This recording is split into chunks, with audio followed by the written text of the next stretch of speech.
here on the Fandom Zone. Welcome everybody, and tonight we have some great topics and some interesting developments for everyone to follow. In case you guys don't know, I am currently in the trenches with a rap battle on Twitter. If you guys want to go check that out, I called out a certain someone by the name of Snow Dub because he commented on one of my raps I just did. So he commented back. So if you're following Twitter, go ahead and follow me, and you can see how this rap battle will develop between us. He just posted a video, and I'm gonna respond back to it probably later on. So, anyways, we got that going on, and welcome everybody who has come and joined us. We've got the sheriff, the man who keeps everybody in charge. Go ahead and tell him about yourself, sir. What's up, everybody? I see that you didn't do what I said, and you just put the overlay and you're talking. So you might as well put this on camera. Oh. Okay. Oh, boy. Hello, everybody. I'm here for another night to talk about some great topics and make you all very, very sleepy. Well, no. I don't think that you're gonna make him sleepy. You have a very enthralling voice, LB. Okay, I don't think you're live. Really? No. Because I'm showing 6 people are viewing us.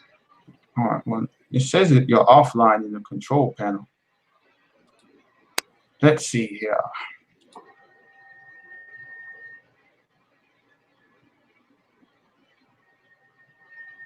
Yeah, Senate says we are live. All right. Well, the control panel lying to us. Yeah. Before we got on, I was having problems. It was saying video was unavailable, and then all of a sudden it clicked on. So I don't know what the hell was going on between the Yod and YouTube, but they were having some issues. I see. Oh well. But yeah, good night ahead of us. Where's Tori LG? She respond to you yet? No. Wait, she's in the chat right now. Hey, Toriel, are you still having a hard time getting in? And Mr. Magic Zod is there, but I can fill in with video of my shoes. So someone's got a Michael K account. A Michael K fetish. Hey, Michael K is catching. Oh, it won't let you on. Sometimes you gotta click out and then come back on. I had problems with it earlier when I was trying to get on a stream with Drunk. I had to go on my tablet. Well, and then I did it again. It was fine.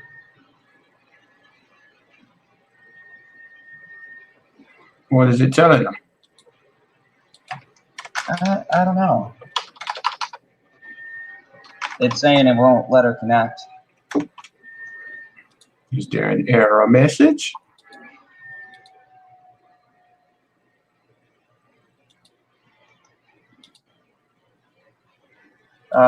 Dan Pop Culture's in the chat, and he says, "Are you using a mobile?" She said, "Let me try again."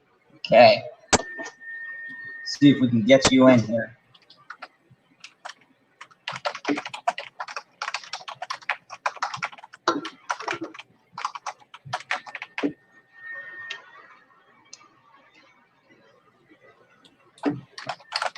And while we're waiting on that, let me just address the people in the chat here.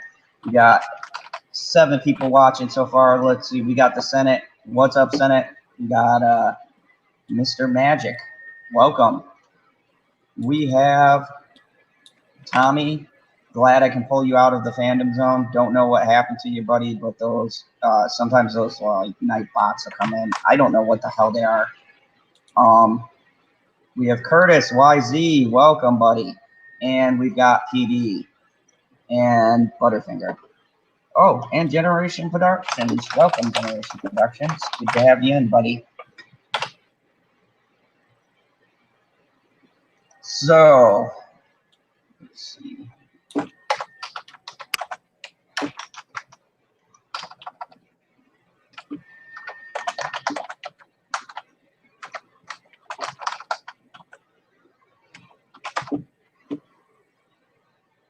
Ah, that's why. Desktop mode.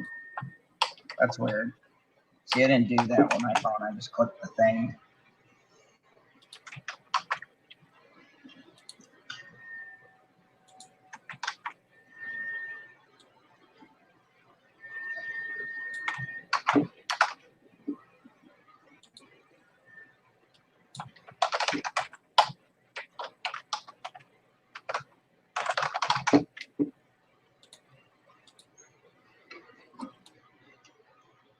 Talk to your people, Zod. Watch you. Oh, okay. Sorry about that. I was multitasking. So tonight I have some topics for you guys. We got some interesting stuff, and I will be covering D23, but I'm trying to space it out because like a gajillion people are covering that. So the first article I'm actually going to bring up for you fine folks is a very interesting article that I happened across and found it weird because of the fact that I grew up in this era, and yeah, let me see, where's the actual article? This is what I found. Show me. There we go. So there was an interesting article that I read, and it states that Hasbro has brought Deathrow Records, which I found funny and kind of odd because anyone who knows Deathrow Records, that is the label that Tupac was signed on, Wu-Tang Clan, Dr. Dre, a bunch of other people before they jumped ship. Wu-Tang was never signed to Deathrow Records. They weren't? I thought they were. Well, my bad. But anyways, they so I'm gonna bring up the article here. And hello, Jamie Wick.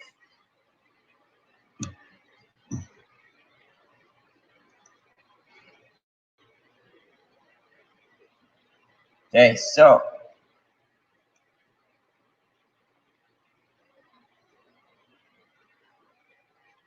let me go over here. It says that Hasbro Toy Company now owns Deathrow Records. A toy company recently acquired Indie Studio Entertainment One, which owns the Deathrow Records back catalog. Deathrow Records, which went bankrupt in 2006, was founded by Suge Knight and Dr. Dre and signed iconic rappers like Tupac and Snoop Dogg. Here's the article. A toy company buys E1 and owns a catalog of songs by Wu-Tang Clan, Tupac, Chuck Berry, and more. So Hasbro is now the home of My Little Pony, Peppa Pig, and Deathrow Records. In a fairly unexpected move, Hasbro, the world's largest toy company, has acquired E1 Entertainment in a $4 billion purchase of the independent Canadian studio. According to the Hollywood Reporter, the deal announced Thursday night effectively brings all of E1's TV and film properties, which include the unfathomable popular kids shows Peppa Pig and PJ Masks, as well as their music arm's massive catalog featuring albums and one-offs from Wu-Tang Clan, The Diplomats, Tupac, Chuck Berry,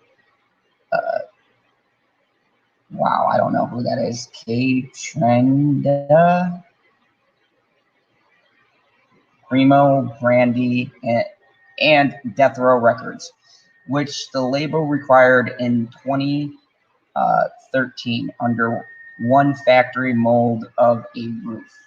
In a statement, Hasbro chairman and CEO Brian Goodman expressed an eagerness to work with E1's wildly successful kid and family franchises. The acquisition of E1 adds beloved story-led global family brands that deliver strong operating returns to Hasbro's portfolio and provides a pipeline of new brand creation driven by family-oriented storytelling, which will now include Hasbro's IP. The deal is pending shareholders and regulator approval, but the toy giant expects the ink to be signed and dried by the end of the year. So, I mean, it sounds like them getting the stuff from Deathrow is like a byproduct of this deal. What do you think they're going to do with the music catalog end of it? Well, of course, they're going to put some Tupac in the next Transformers movie. Could you picture them having Picture Me Rolling in their latest Transformer movie? Exactly.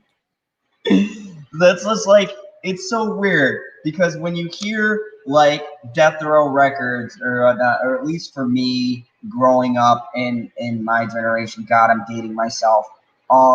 You know, you think like Tupac and Biggie and Snoop Dogg, and you know they even have some of the Wu-Tang catalog, and then you have Peppa Pig and PJ Masks. It's so weird. I mean, I understand the acquisition, and they paid $4 billion, so I don't imagine they're going to let the music just sit there.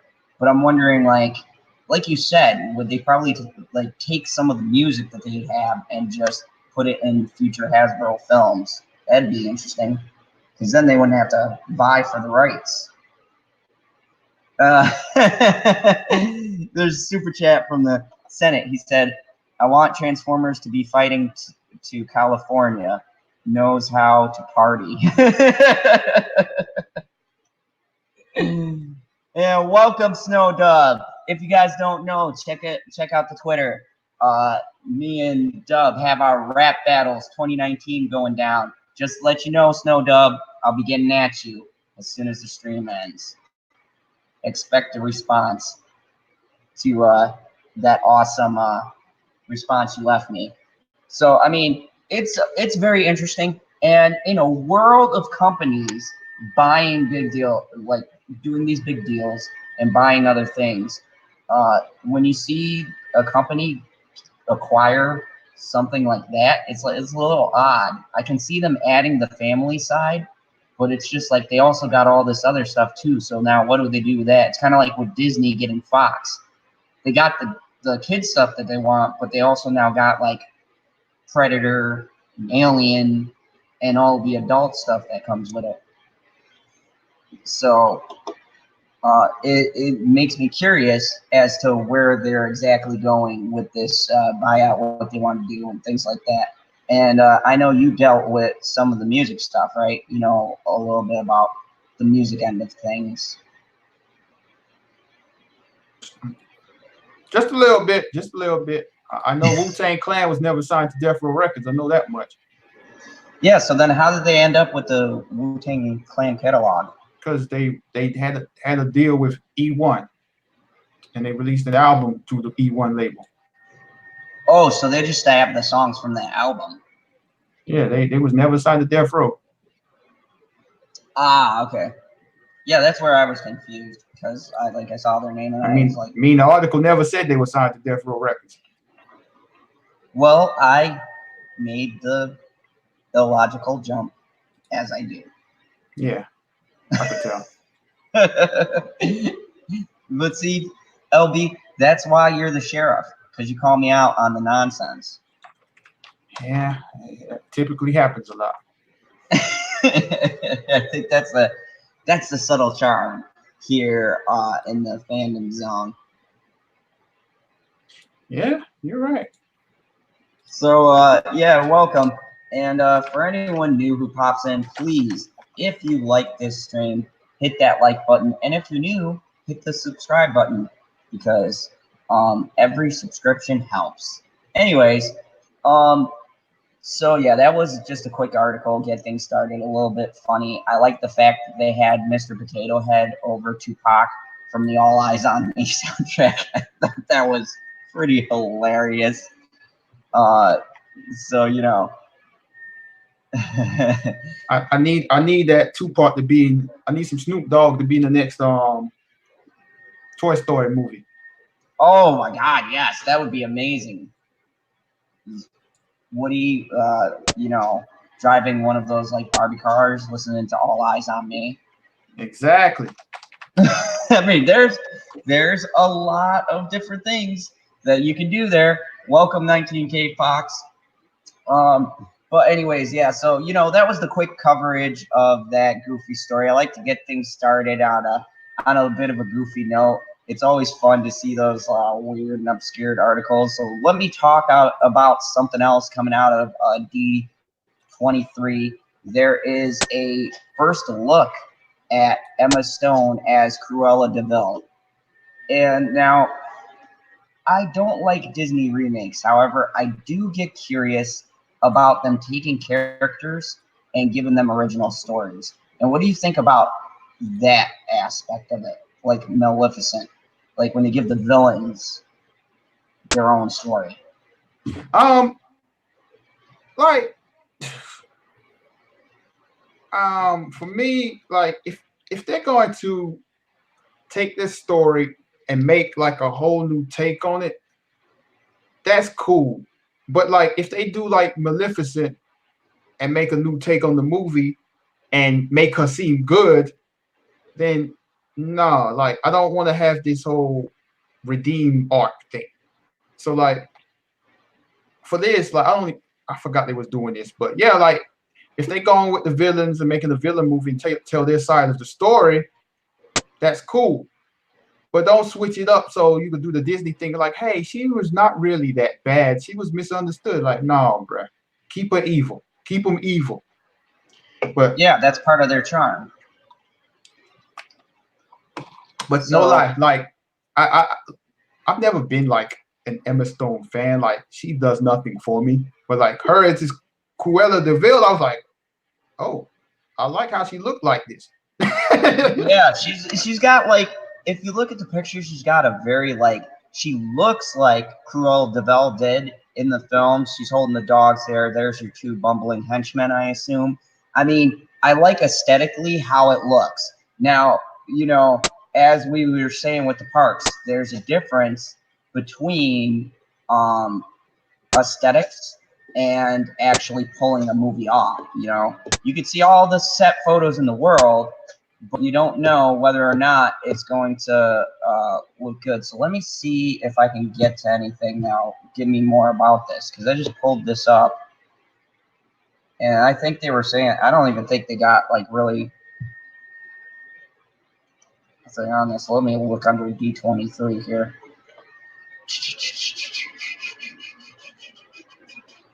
Let me see. Hey y'all, I'm gonna be in the chat in a minute. I'm just doing some back end stuff, so I can't be on my account in the chat right now. But I'm gonna be there.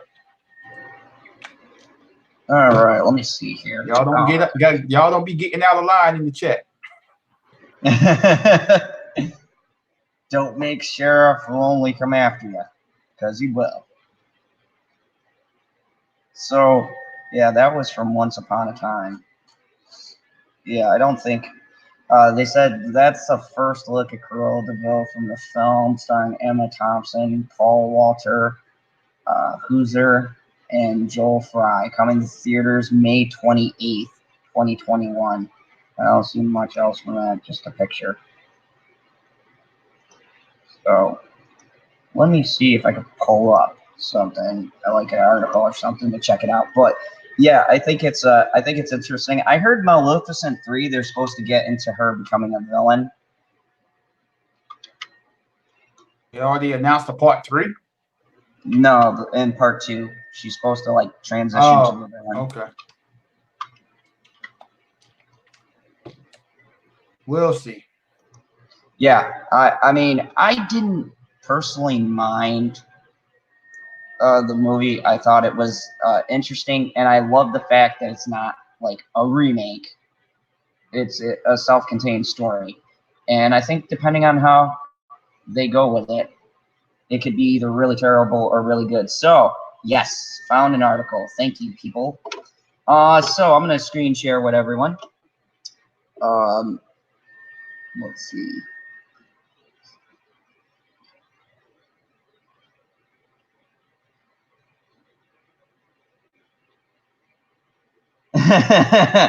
Mr. Mike says, if it's Disney, it'll be great, no matter what. Even if it's the 10th live action of a same movie, I am pumped.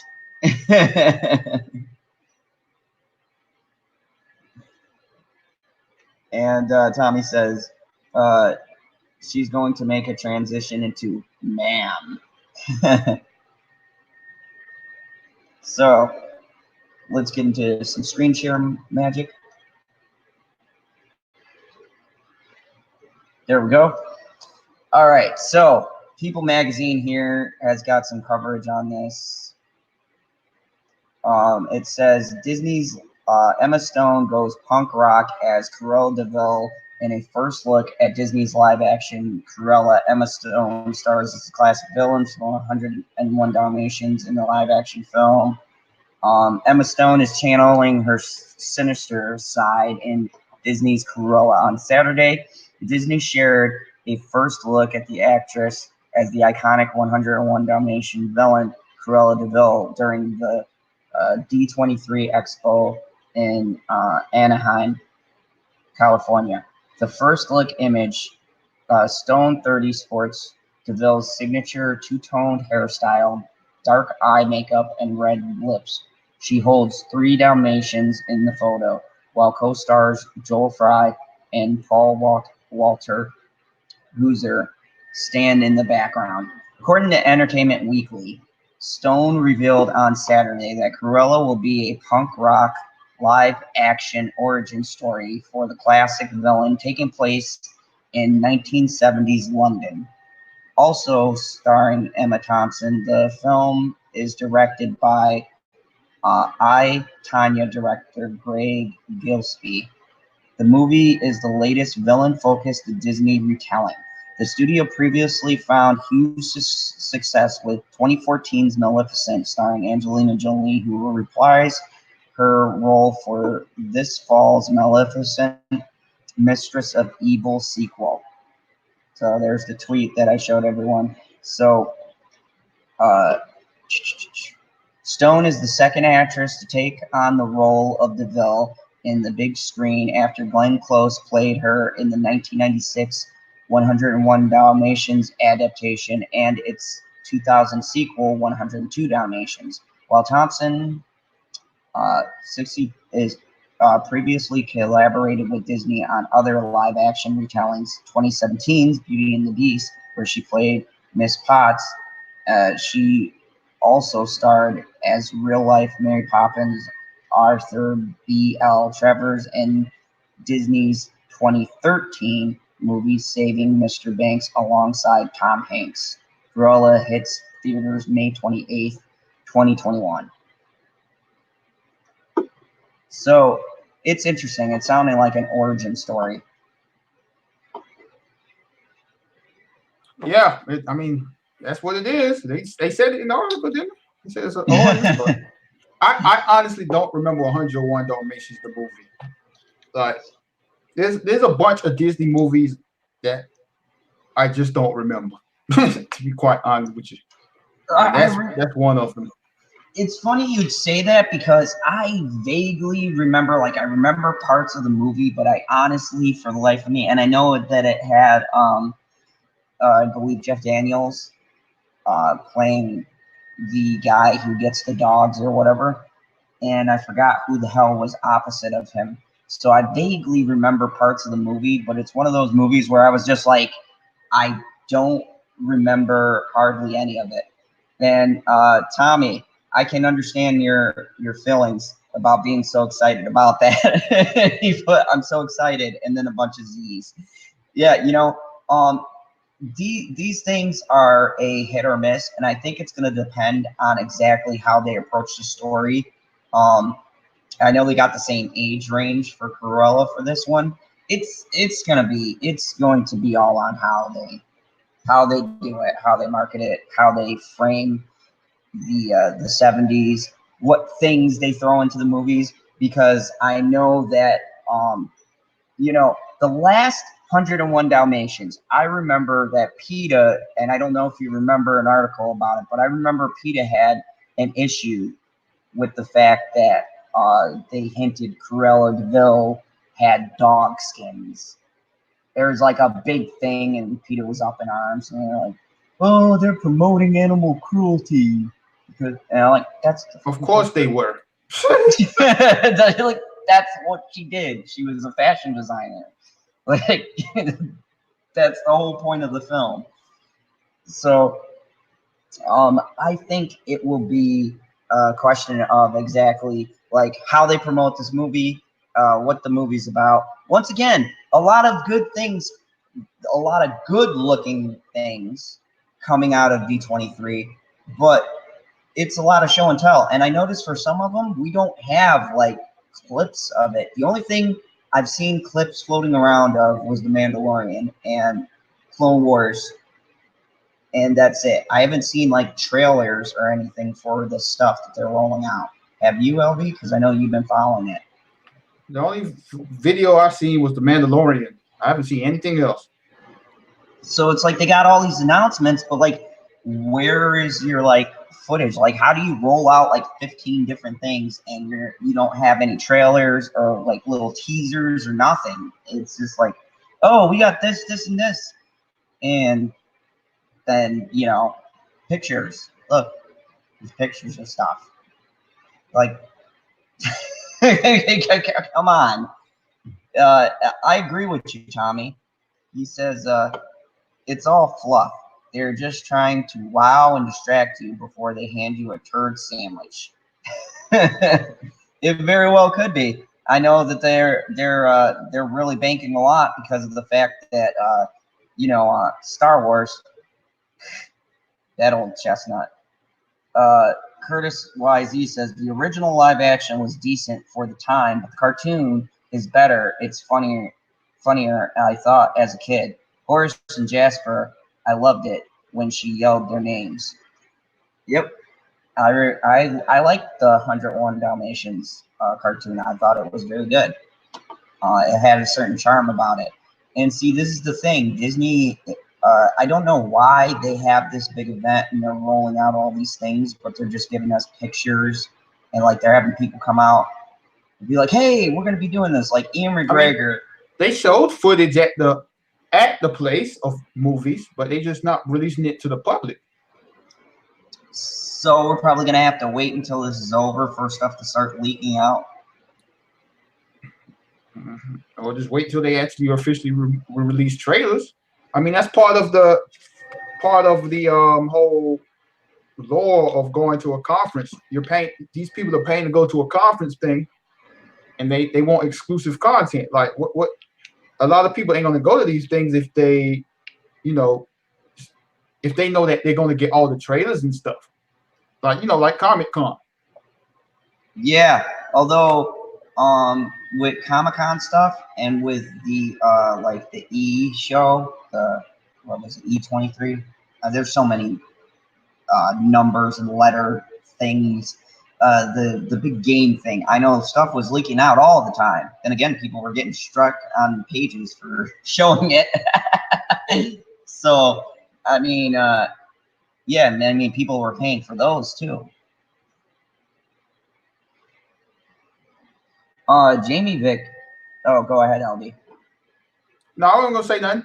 Well, nothing important. Jamie Vick says, why are they announcing movies so far out before we know it? They'll be telling us what movies will be out in 2050. I mean, part of the reason they do that is because people will talk about it, you know? I mean, shoot, they've been doing this since. I want to say they started doing this once, like the MCU started announcing like future movie dates. Yeah, that's true. When MCU rolled out that Phase 4, then the Disney side. I ain't talking about Phase 4. I'm talking about like period. When they announced the Phase 1 movies, they like boom. These are the movies coming out on these dates. Boom. These are the movies that coming out on those dates. So yeah, I mean, it is kind of crazy, but like it gets people hyped up and people talk about it. So like it's good marketing. That's true. The Disney side of it, not the Lucas side, but the Disney side is pretty good with their marketing. They give just enough to get you intrigued, and then they go and release everything.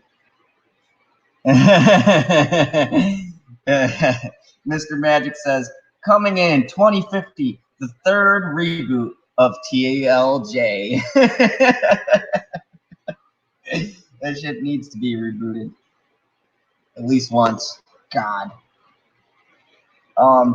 So yeah, we got that announcement, and I found it curious because, I mean, it's interesting that that's the one Disney thing I was not expecting for them to do. It piqued my curiosity, so I just wanted to bring that up. But the next thing I do have is Star Wars related. So let's do it. Yep, we always love talk about the Star Wars side of things, and well, this was the biggest thing that was going down, so I had to cover it. They say Emperor Palpatine makes himself known in the Rise of Skywalker poster. Now I'm looking at this, and I don't see where like he is in this. I see Kylo right here and Rey over here. Man, click the poster. Let me see. Hold on. Oh, ha, there we go. So, I mean, this is a cool looking poster.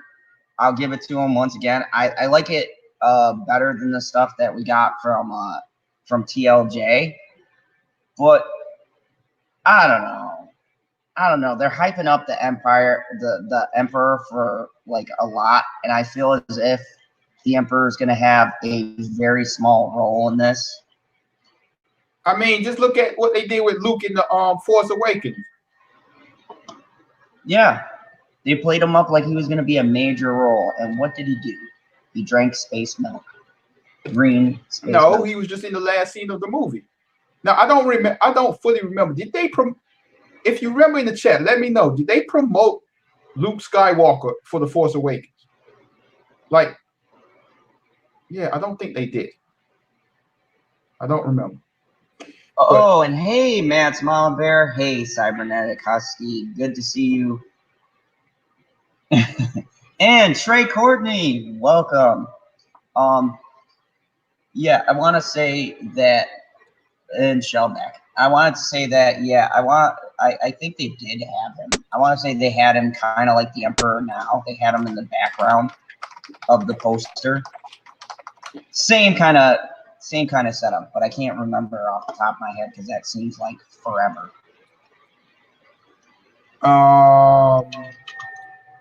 No, he ain't on the Force Awakens poster. He isn't?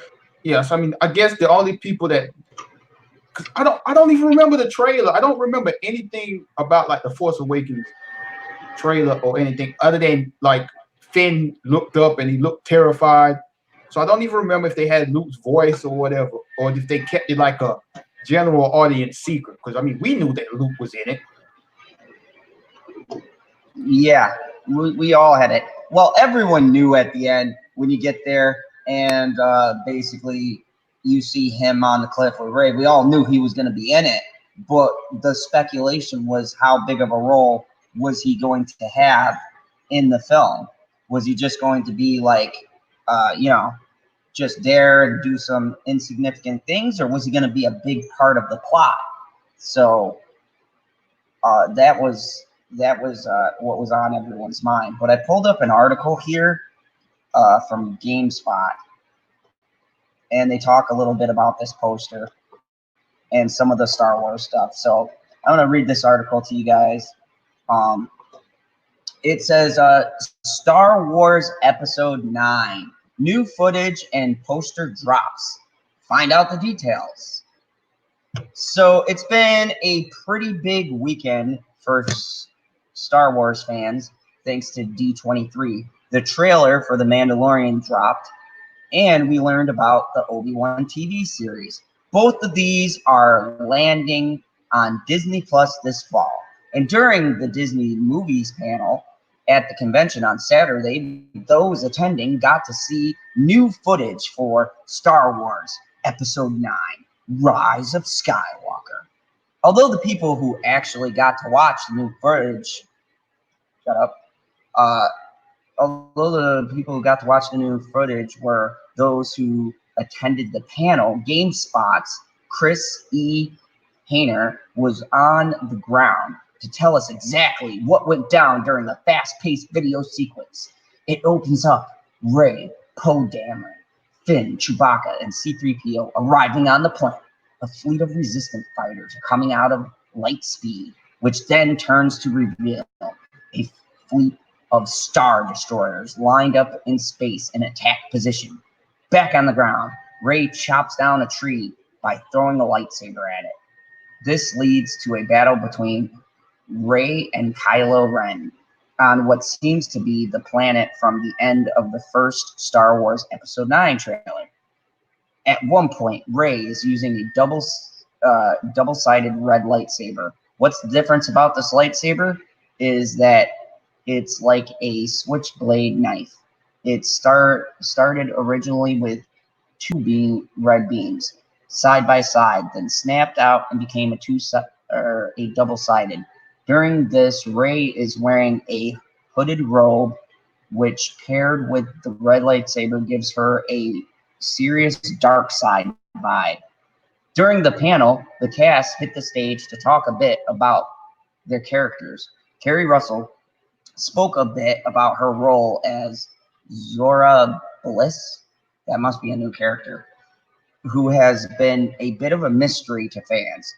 I had this amazing costume and this helmet, which I actually loved to wear, and didn't take it off for the first 2 days, explained Russell. I found it strangely empowering and exciting. On Jesus, very cool and a little bit shady. She's kind of a criminal and sort of this old friend of Poe's. Additionally, a new poster was revealed for this movie. It features Rey and Kylo Ren battling each other. A star-lit space is the backdrop, as well as a transparent face of the Emperor, who died in Return of the Jedi, but makes his return in The Rise of Skywalker. Check it out below. That's the poster. We'll have to wait and learn more about Zora Bliss and the rest of Episode 9 until the movie hits theaters on December 20th. Additionally, the Disney movie panel at D23 also revealed more info on Black Widow, Eternals, Black Panther 2. So, from that setup and from how they describe it, does that get you excited? Nope. What I want to know is, why is Rey wielding a double lightsaber when she had Luke's lightsaber from Last Jedi, if I remember correctly? It's a fake out. It's practically this. You remember the Infinity War trailer when they had the Battle of Wakanda and the Hulk was running behind everybody? Mm-hmm. That's what this is. It ain't real.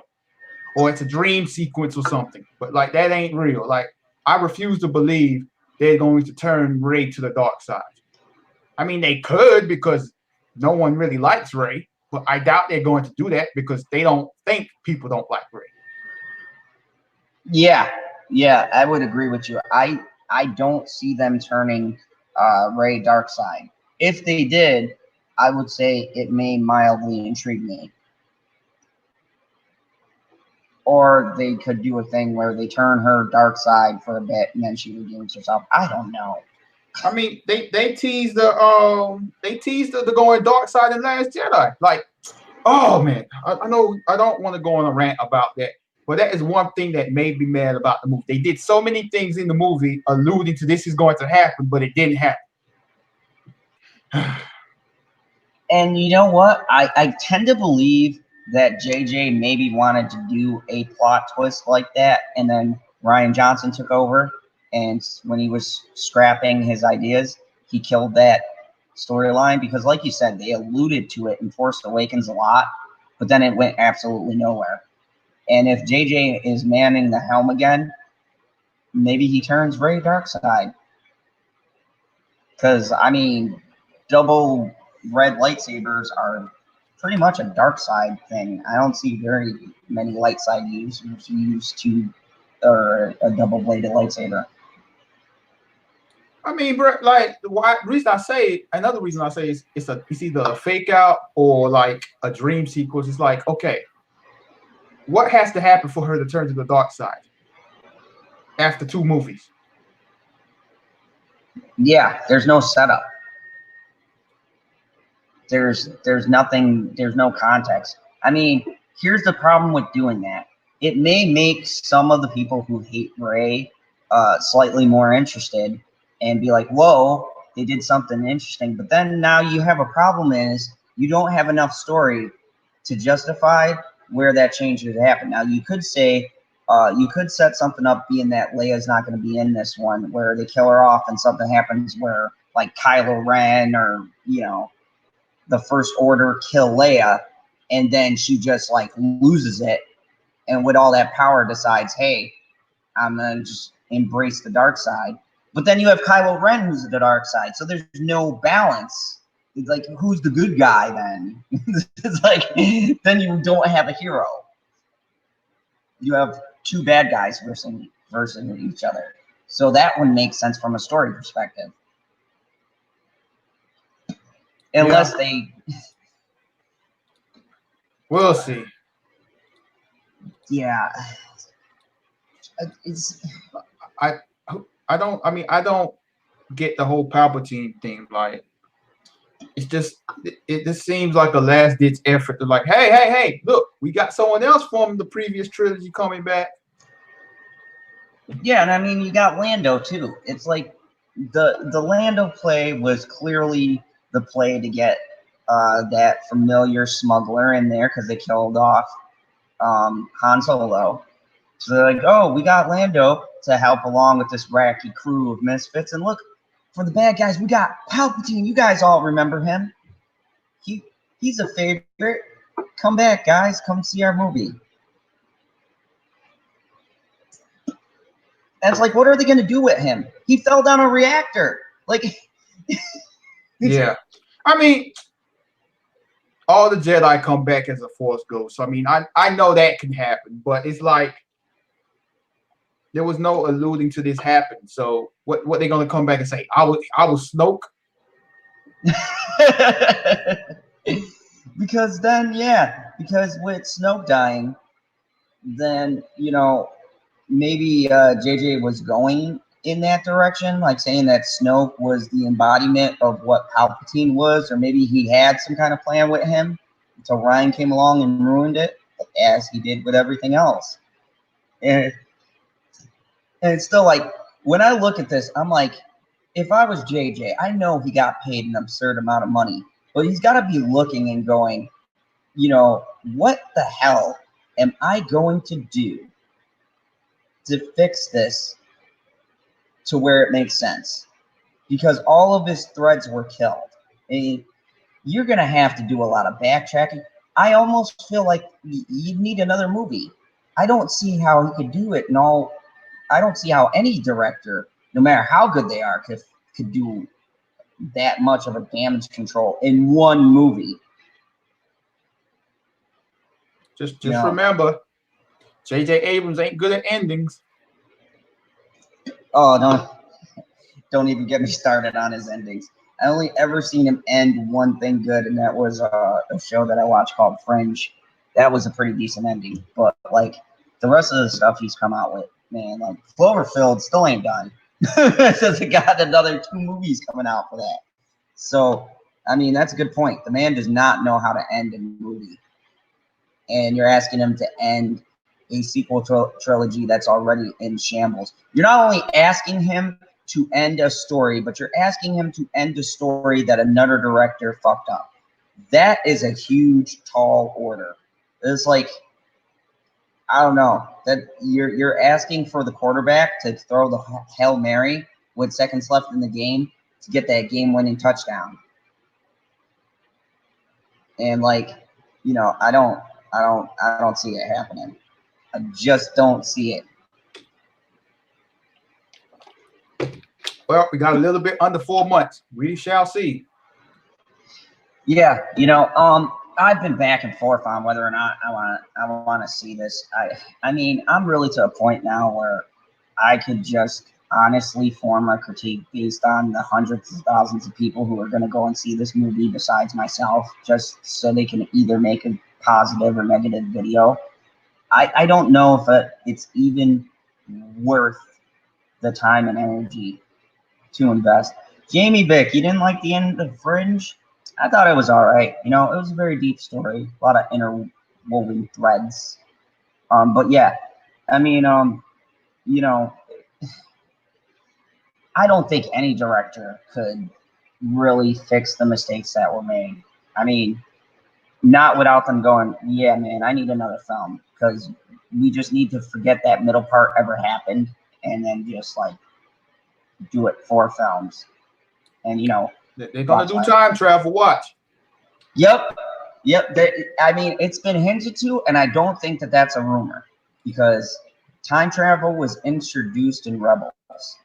They're gonna do time travel. It's gonna mess up, and Palpatine will show up. Oh God. You know, and I know what people are thinking. Avengers Endgame did it, so they could do it. But look at Avengers Endgame's time travel. That was, I'm sorry, I liked the film. I've seen it 5 times, but it was a mess. And the joke was that it would be a mess because no one knew how the hell time travel worked. And it worked for Avengers because they were satirical about it, you know. And there was even stuff you can pick in that movie that kind of falls apart. Not only that, it was introduced in Ant-Man, so it's been there. This if they do time travel in Star Wars, this will be just coming out of nowhere. Yeah, and I mean the only reference we've had, and I'm actually going to cartoons because there's nothing in the movies. The only reference we've had is in Rebels, and it was space whales. God, I hope they don't bring the space whales. Like, that would hurt my head. God damn. Like, that was the worst. That just sounds bad, man. I don't even know. Yeah.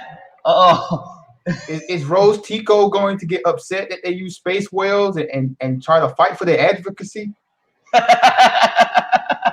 Because, man, I loved Rebels, and I was one of the people who didn't have a problem with the ending, except for the goddamn space whales. That whole thing didn't make sense to me, but I understand why they had to do it, because they had to save Ahsoka. It was a big thing. And the only way he could do it was to go back in time. And it was like discovered that there were these whales that emitted something where they could use it to bend the fabric of space and go to certain points in time. And they used that to save Ahsoka in that one episode where she versus Vader. And so, like, for a cartoon, I guess that works. But for a movie, oh, God, don't bring in space whales. I mean, if they retcon that, that'd be. I'm immediately making a video. I mean, I already got the plan. I'm gonna go see it. I'm gonna get my ticket for opening night. I'm gonna go see like the 6. I'm pretty sure they're gonna start shows at 5 p.m. or something with Star Wars. Go see the first showing. Get out, go do a live stream, and move on with my life. You know, the Spider-Man one we did was pretty good. Maybe I'll go and get a ticket. Yeah, man. Jump on you. We can talk about it. I think it'll be a lot better than doing the review because no one watches my reviews for one. And yeah, I mean, we could do a live stream and talk about it, and then if they want to watch that, they can watch it, and it's a lot more fun because like it'll be me directly out of the movie theater and then getting on live and doing it live compared to doing a review and talking to myself about it and editing it. You can get my raw reaction. Yeah, I think that's the best way to do it for something like this. And there's going to be like 100,000 of those reviews coming out, I'm sure. Oh yeah. It's gonna be a big thing. But yeah, I'd like to do something like that. And before I go on, super chat from Mega Jenny. Hey everyone, saw Hobbs and Shaw today and loved it. Also, I got my PS4 connected to the internet so you can play me online if you like. Awesome. I don't know what you play though, Mega Jetty, and I don't have a PS4. Tommy says, LOL. I like that. LOL. Maybe Maul will show up too. What the hell? Why not? At this point, he stitched himself back together and continued the fight. Oh, who knows? In a super chat from Mega Jetty, it says, I don't want to watch Rise of Skywalker. You want to go home, or you don't want to watch Rise of Skywalker. You want to go home and rethink your life. I'm promise you. The only reason I'm watching it is because I'm doing YouTube. If I didn't have the YouTube channel, I would go watch it whenever, like when it comes out on rental. Because like after being burned twice, there's no way I'm going to go for it a third time. But since I got the channel and I do talk about Star Wars stuff, I'm pretty sure if it's a bad movie, we can have a great time trashing it on a live stream. Oh, absolutely. And I'll tell you right now, if they introduce Space Wells LB, I'm going to be triggered. I might have like a half-hour rant about it because I thought we got rid of those goddamn things in the cartoon. And JJ says he likes the EU stuff and he likes the cartoon stuff. I can picture him taking the worst arc ever. So this is what we'll do. Like I'm gonna have a bottle of Hennessy. You have whatever your drink of choice is. There we go. Jack Daniels. You have your bottle of Jack, and we'll talk about the Star Wars and drink. Drown our sorrows away, because you know that this is not gonna. It's one of those things where I feel like no matter what, it's just not gonna end well. It's one of those movies where I can't see it. Maybe it'll end well. Maybe in the world of Doctor Strange, we have that one scenario where we get the fucking satisfying ending, or what can be a satisfying ending. But it sounds like a mess right now. It just sounds like a hot mess of ideas of him throwing this shit out on the internet and going, hey guys, what do you think of this? Checking the responses and going, well, that didn't hit. Let me try this. I think now I'm thinking about it. Like we could do some fun stuff with this. Like we could do the discussion of the movie, the spoiler discussion, and then we could wait a couple of days and we could do another live stream or whatever. We just talk about the trilogy as a whole. You know what I'm saying? Like we could figure some stuff out. Yeah, I'd like to do that because I think that it's an interesting case study to me. It's a really interesting study because even just comparing Last Jedi from Force Awakens and seeing the rise in hate. Now, I do have a lot of people who said they weren't feeling Force Awakens. I will always defend that because I personally liked the way it began. I had no problems with him killing Han Solo off. You can say it was a copy and paste of New Hope, but it was entertaining and it got you excited. That's the thing that I think people miss in this discussion is you can't tell me there was not one person, because I was on the web. There was not one person hyped talking about theories. Who's Rey? And who's Kylo? And oh my God, Luke's in it. How is he going to play into it? Is Rey related to Luke? There was good buzz. Even the people who had the hate there they were like, all right, you know, there was a little bit of hate, but it wasn't to this level. And then Last Jedi came, and it just crushed everyone's soul. You know, and PB is telling me, oh, okay, PB says Ezra grabbed Ahsoka, who grabbed the Emperor when he was falling. Yeah, because Ezra goes back and grabs Ahsoka. So that was pretty funny, PB. Thank you for that. And a super chat from Mega J. Oh no, I already read that. Let me see. Okay, this was the one I meant to read. Super chat. This isn't going to go the way you think. No, we know that, Mega. That's why I was saying it's gonna be fun. It's gonna be fun, guys.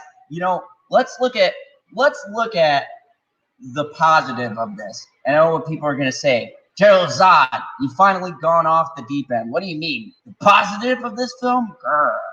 No, there is a positive. All of the fun videos that are gonna be out on this. Oh my god. Like, this thing is gonna be dissected. It's gonna be great watching every single person who comes out with a video, because I can guarantee you there will be very, very few people with love for this movie. Maybe Perp. I'm definitely gonna but I can't think of anyone else. Perp is going to like the movie just because. Just because he likes trolling Star Wars fans. He's gonna.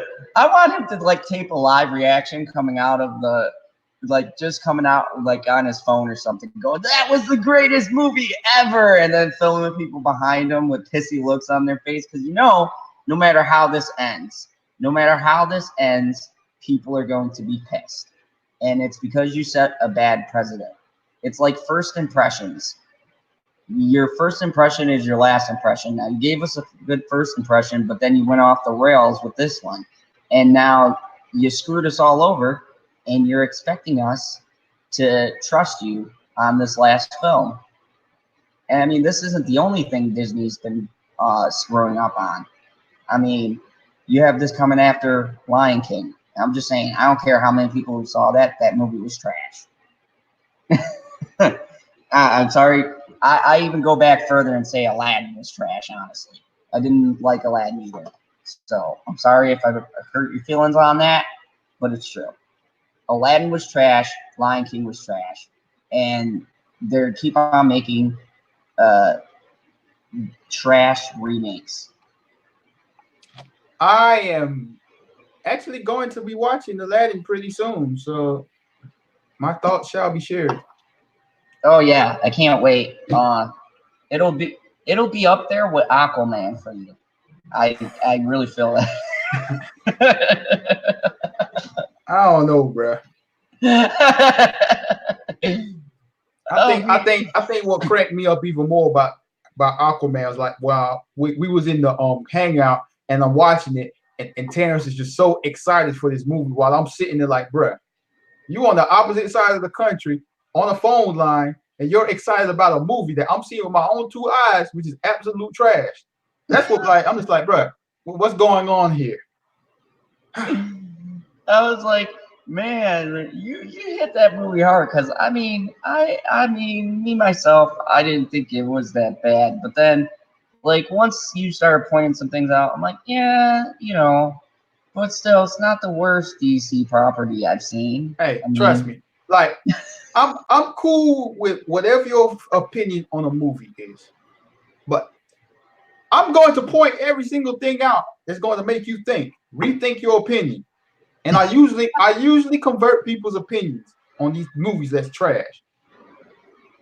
Matt's Mama Bear in the chat put, so long as there's a good butt, Zod will be happy. I think she was talking about the Star Wars Episode 9, and it will have Rose Tico, my future wife. So yes, as long as I get to see that, I will be happy. Rose Tico has no butt.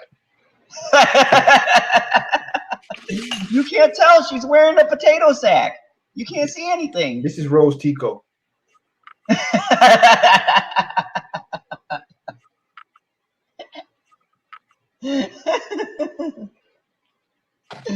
Matt's Mama Bear responds to LB. Jason Momoa does have a nice butt.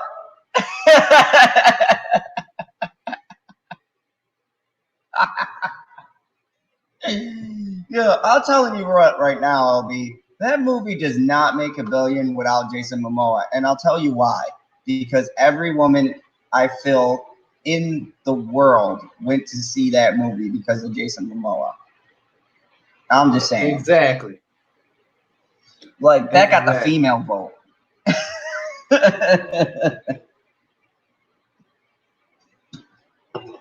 You take him out of that, it probably doesn't even break like 500 mil. It's just a standard DC movie. Because I guarantee you, LB, I guarantee you, if they make an Aquaman sequel, I guarantee you it is going to do well. Because all the females are going to come back out for Jason Momoa. They just need to, you know what they need to do? They need to just scrap all their ideas and just put him as the front man for DC. Just plaster him on every poster. Now you're being sexist towards Wonder Woman. No, man. See, you can hit both Democrats. You know what? I can make a debate that Wonder Woman the movie's trash too, but it's not trash. It's just not good. I can make that debate. I promise you.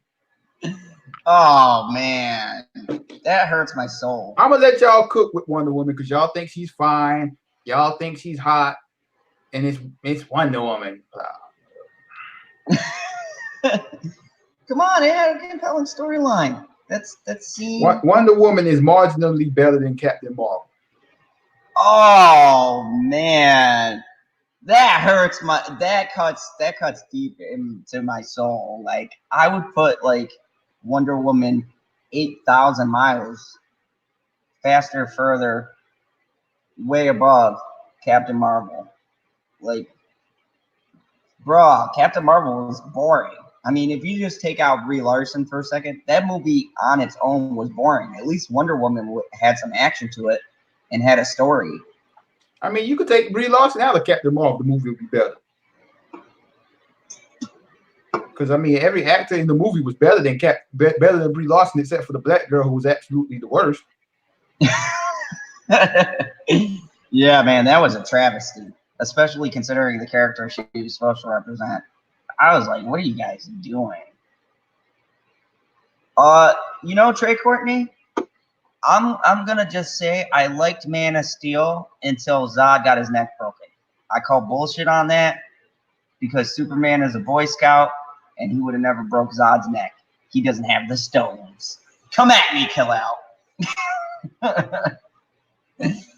So yeah, I loved. I was one of the people who really liked Man of Steel. Hold up, what happened to Toriel? I don't know. She tried to get in and said that it wasn't letting her connect to the browser. So I mean, I don't know. Sometimes in life. Is she still in the chat? I don't know. Toriel, if you're in the chat, let us know. Hit us up. Super chat from Mega Jetty. Emma Stone is hot. She played a great Gwen Stacy, though she'd have been perfect as MJ. Is she SJW or no? I haven't heard. Mega Jetty must have started from the beginning or something. Kind of late. I mean, that's a good question, Mega Jetty. I've never heard Emma Stone really speak politics. I don't know if you've heard anything, LB, but I've never heard her come out and say anything to the effect of some nonsense. I hear her promote her movies. She seems to carry herself pretty well from interviews I've seen. So I don't think so, but you never know. Bioshocking. She's in Hollywood. Of course she's an SJW. Bioshocking, I agree. I loved Shazam. That was a good movie. Bioshocking seems like a new person. Is this person new? I think so. I haven't seen him before. Hey, Bioshocking, let us know. How did you find the Fandom Zone? Yes, definitely. let me know, because I am trying to make sure that I reach all of you guys, and you guys all know about me. And you know, I'm sorry, shameless plug, but if you're new here to the Fandom Zone, make sure you hit that subscribe button, and if you like the video, hit that like button. Oh, Bioshocking said, yeah, I followed you first, LB. Ah. So I brought you to the Fandom Zone. You certainly did. If that's true, well, I'm glad you found the Fandom Zone. Good to hear. And Toriel, keep trying to connect, she says. Let me see. Like, tell her to take a screenshot and DM it to one of us so we see, so I can see what's going on here, so I can try to help. Yeah, yeah, and I'm gonna send out another link and see if that will help. So I'm gonna send you a new link and see if you can get in through there. I know they were having problems, so we'll see.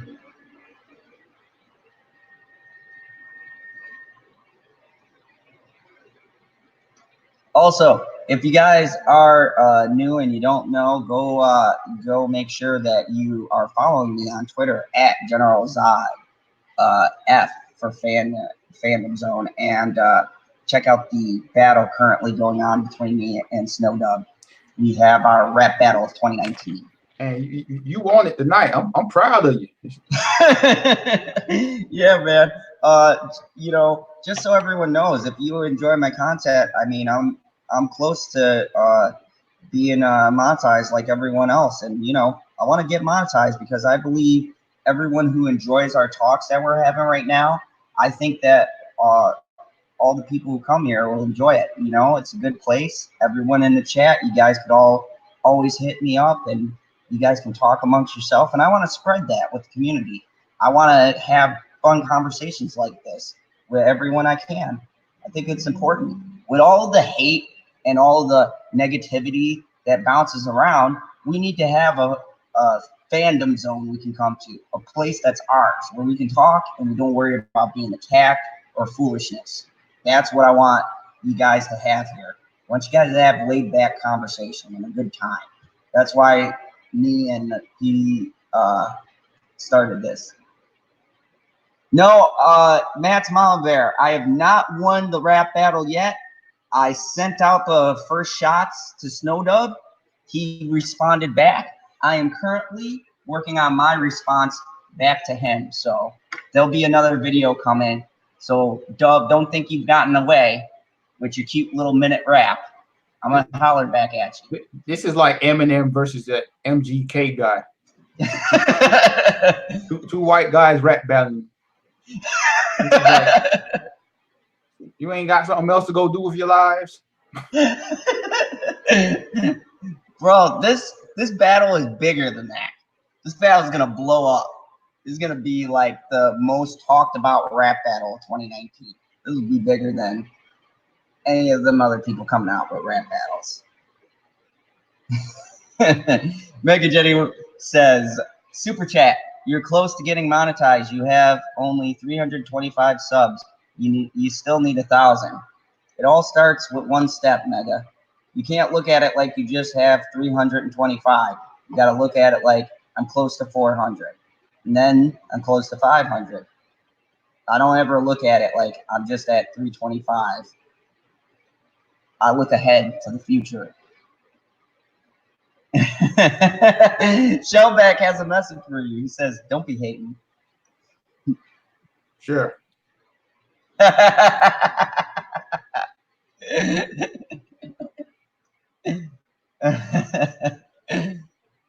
But yeah, so you know, I've talked about the Star Wars foolishness long enough.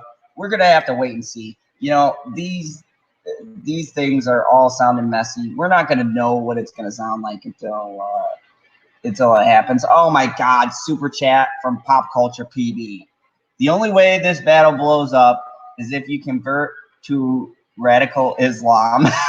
You son of a bitch! Oh my! Oh, Jedis. Matt's Mama Bear says, performer Zod gonna take on Snow Dub. Click, clicky, boom, boom, down. Thank you, Matt's Mama Bear. I appreciate the love. Yeah, so, and I like that. Shellback, make sure you trend that. Hashtag white men can rap too. Yeah, Eminem can rap. I know. I've been mistaken for Eminem a couple times. But with the Peanuts, though, I don't like playing Eminem. So, I've got another exciting thing, LB. I've got another exciting thing from the theme park. What is it? It's remember how we covered the Avengers campus? Yeah. Well, we have, as soon as it loads up,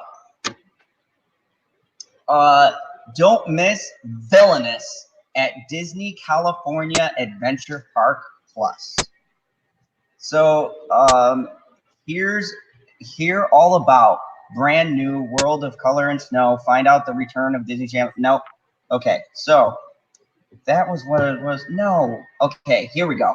Disney California Adventure Park scares up a brand new look at Villainous. So I don't know like what this is. LB, do you know what it is? I don't know, but I'm so excited right now. We fairly huge fans of all things Halloween around these parks. It's one of the reasons we're so looking forward to the D23 Expo 2019 Masquerade. Mass quantities of costume inspo all in one. So it stands to reason we'd be particularly excited for all the Halloween fun to come at Disneyland Resort, and a festive fragment of set fun is sure to be Villainous, the all-new World of Color show created just for Oogie Boogie Bash, a Disney Halloween party kicking off September 17th. Take a peek at what to expect from the spooky and splashy new show at Disney California Adventure Park. And hear from Disney Parks Live Entertainment's Steve Danson above.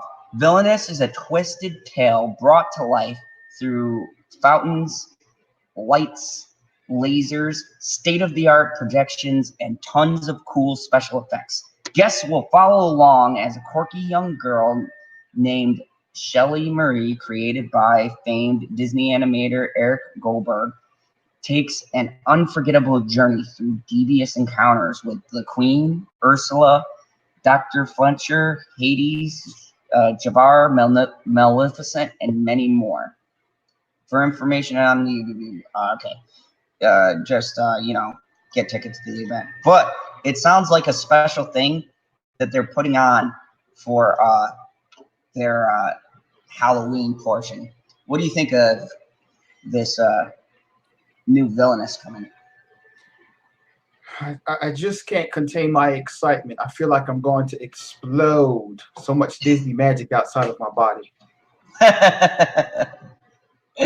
Yeah, I mean, I find it funny, okay? I find it funny how I've been going through the videos.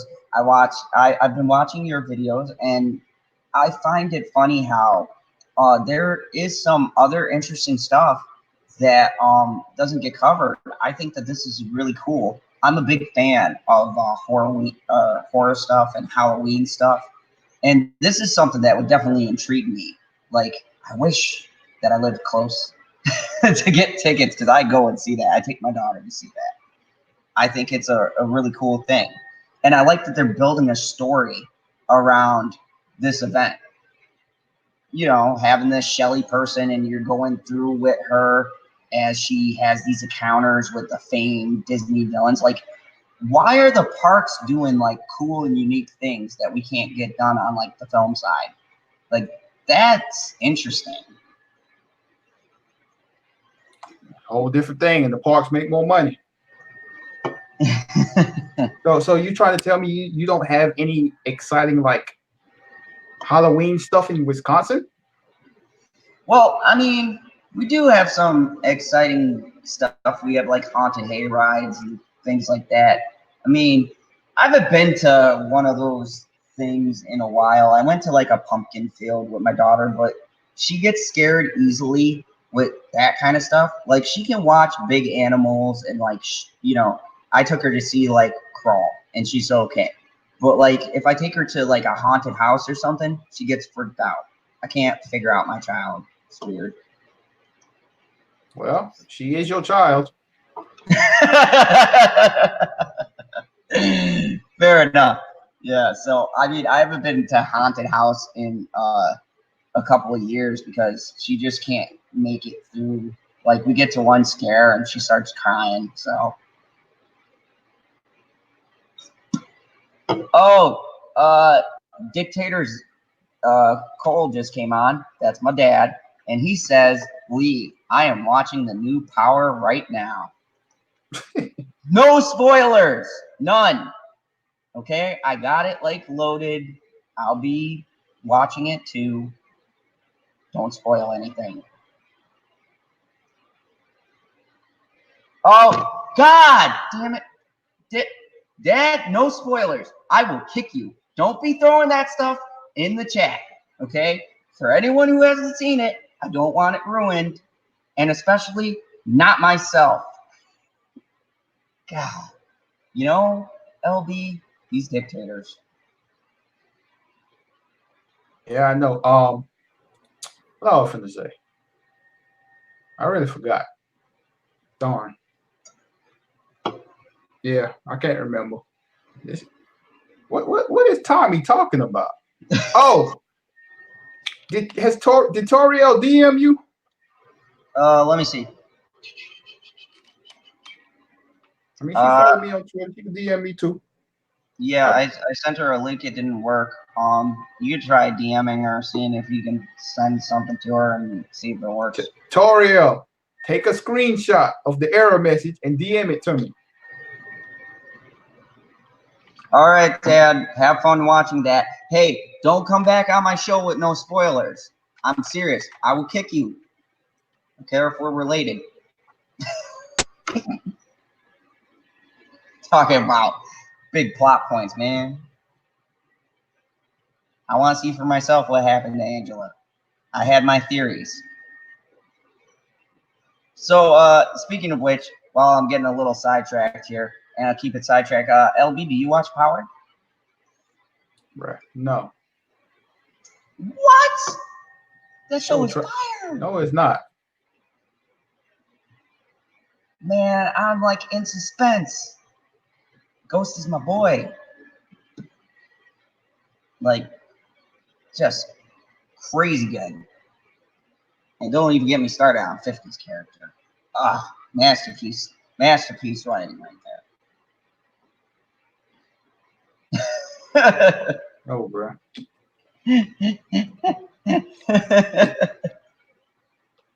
Power's like watching 10% budgeted version of The Wire or something. Like you got apple pie, which is The Wire. You got key lime pie, which is Power. So yeah. Sometimes I like key lime pie. And apparently so, because you like Power. Oh man. That's rough. Now I gotta talk to Perp about it. Because I know he's probably watching it right now. Going crazy. See, the Senate agrees with me.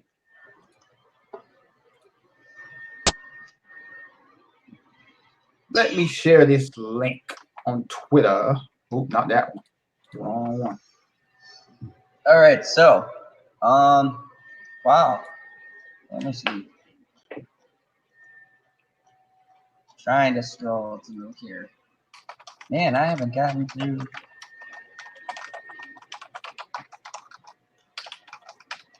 All right, you know what? Let's talk about your Twitter username. So, okay. Why is it General ZODF? General Zod F. Why?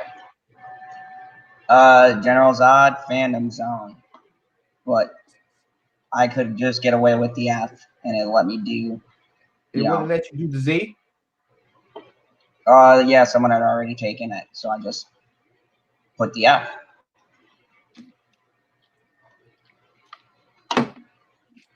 Let's see if there's an abbreviation for General Zod. For General.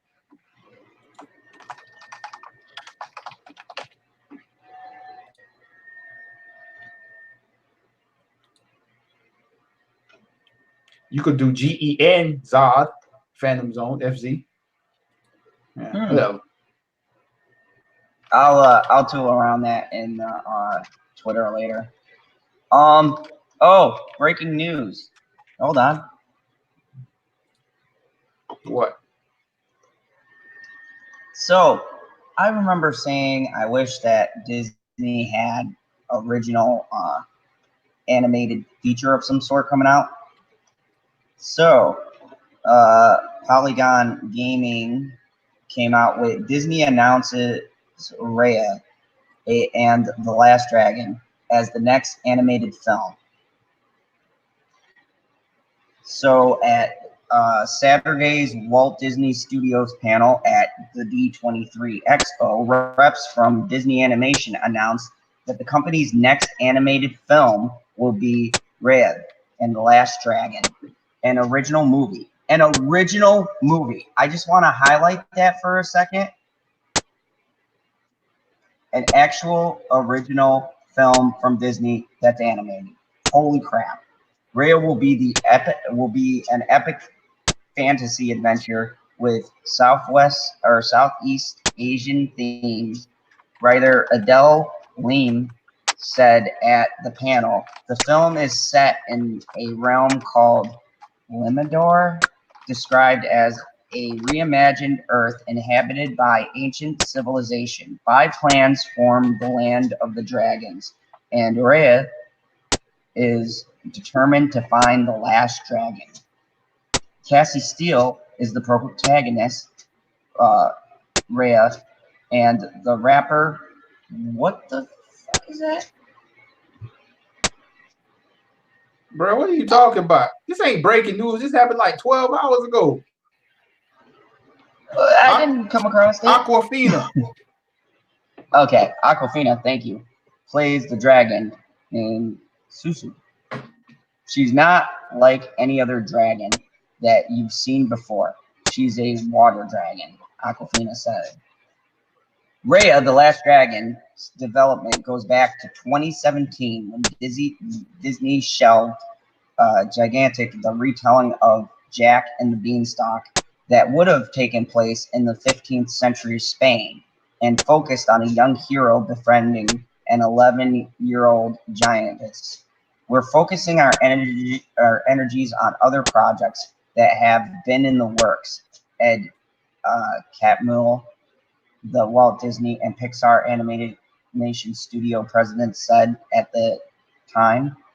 The then untitled animation project had a November 25th, 2020 release date announced when Disney revealed its theatrical release plans through 2022. Raya the Last Dragon will follow 2 Pixar flicks, Onward and Soul, the following June.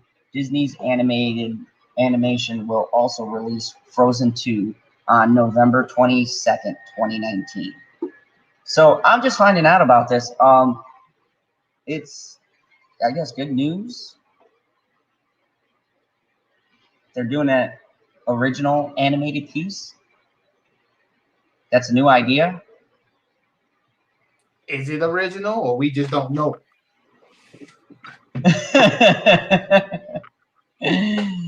Who knows? I know that even with their classics, they've taken from stories and things like that and then put Disney's own interpretation on it, but became iconic. I still consider them original pieces though, because they had their own kind of feel to them. So I don't know. I think it's interesting that this is like an actual original animation. I've been dying for an animation to come out for years now. So I'm actually kind of excited that they got an animated film. besides a Pixar 3D thing or something like that. Because I'm a little sick of 3D animation too. We got like way too much of that stuff. And it's ridiculous. I agree. You know, you got Frozen and the Wreck-It Ralphs. They did one with a snowman. I mean, like, what happened to hand-drawn animation? Yeah. Shame. I mean, you could still do it. You can do it, Disney. I know you can. I know you think that, like, you know, 3D animation is cheaper, but I argue that half of the hand-drawn stuff looks better than the 3D stuff. Super chat from the Senate. So it's Daenerys trying to find Dragon Disney edition. Great.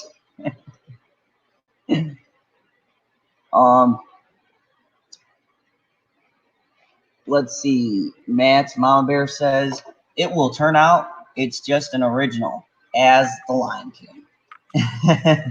So I asked the question again. Has Toriel sent either one of us a DM yet? Let me a see. Screenshot. No, she just sent me a thing that says that it is not working. She does she know? Do you know how to send a screenshot with your phone? Yeah, because I don't even know how to screenshot on my phone. Come on, man, that's high tech. Y'all gotta do better, man.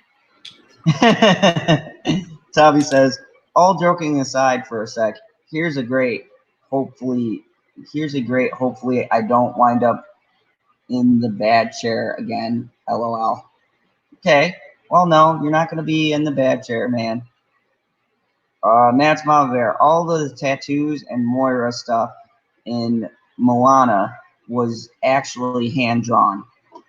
Yeah, Matt's Mama Bear, I know that the 3D animation has had hand-drawn stuff in it, but what I'm talking about is a return to the good old days where cartoons were hand animated. Like, you know, there were a bunch of people who drew out all the sketches and storyboards, and, you know, they used whatever tech they used to bring the drawings to life, that kind of drawing. It has a better feel to me.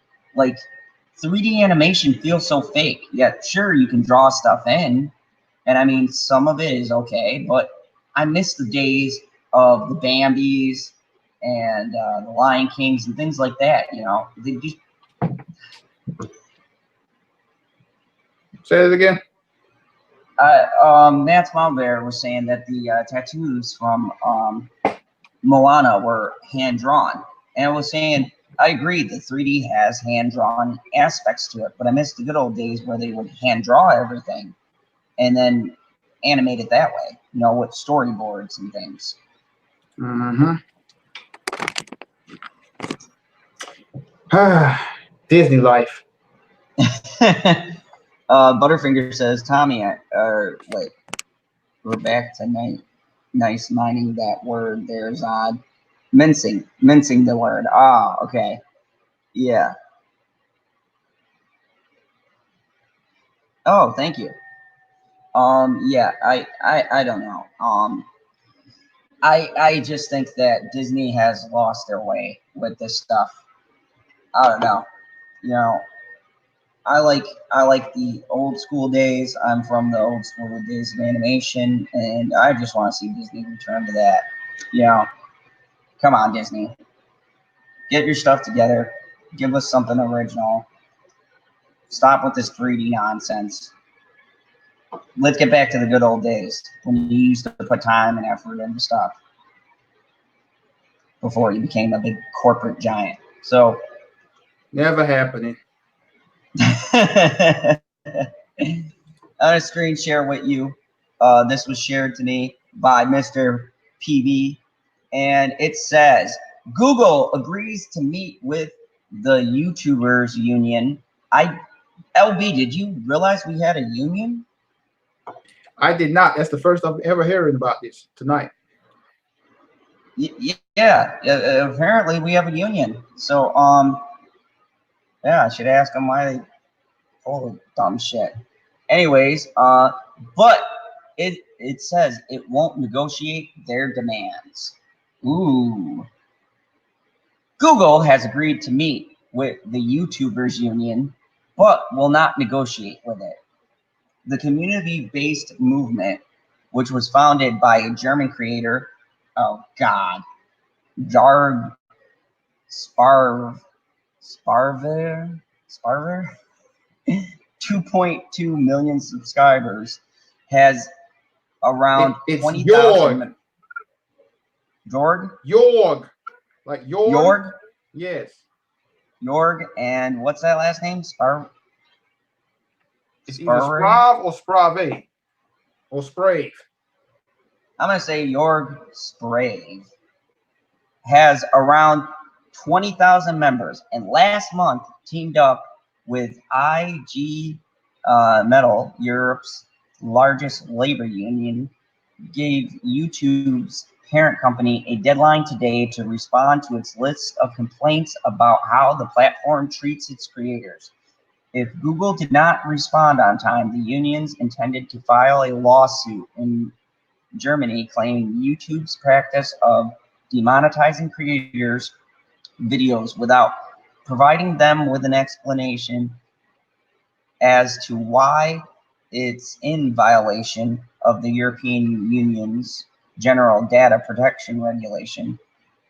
This morning, just hours before the clock ran out, Google sent word that it will meet with the union at its Berlin office, CNET reports. However, it apparently doesn't plan to actually do anything about the creators' grievances. We explained to the union in great detail what YouTube is doing in terms of transparency and support for YouTubers, a company representative told CNET, but we have also made it clear that we are not negotiating with their demands. What are those demands exactly? Well, after the YouTuber union partnered with IG Metal, Sparv, and Metal VP Christine Benner submitted an open letter to Google laying out what they want. Per the letter, they're primarily asking, as we mentioned above, that YouTube begin offering creators precise explanations about decisions it makes regarding their content and channels, such as demonetizing them and removing videos. The letter also asks YouTube to establish an internal parental or partner advisory board that will weigh in when YouTube makes changes to policies that affect creators. Sparv told CNET that the YouTubers Union and IG Metal are accepting Google's invitation and plan to discuss some fundamental questions about the future of work on YouTube. We do not ask them to bow to our demands within a deadline. We just ask them to enter into talks with us, he said. They did that, and we are very happy with our campaign success so far. But of course, there's plenty of work ahead of us. The clock is paused, not stopped.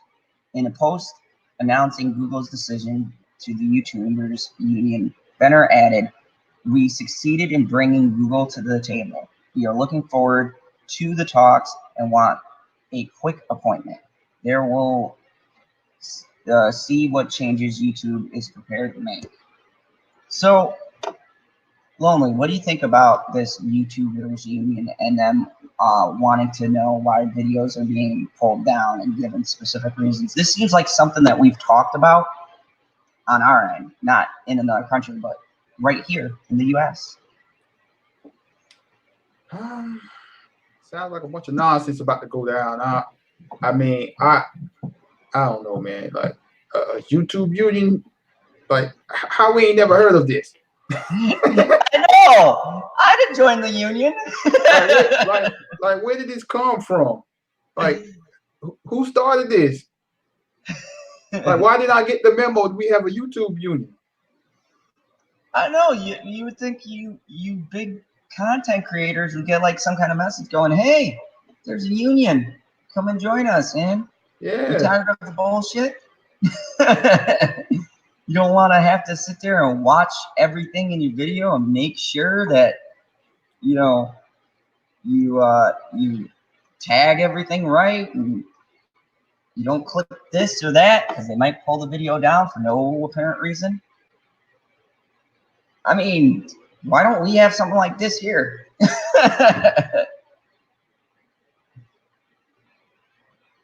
And like, here's the thing. I'm gathering that YouTube is just going to meet these people just to meet them, to give them some kind of like, you know, corporate laid out speech.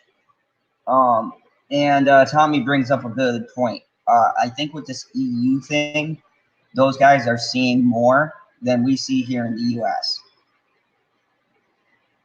Because, I don't know, I've heard from YouTubers from other countries that it's extraordinarily hard now for them. So this all comes back to, and we talked about this in a live stream before, about that whole EU thing. Well, it's a good thing we're Americans and we ain't got to worry about the EU.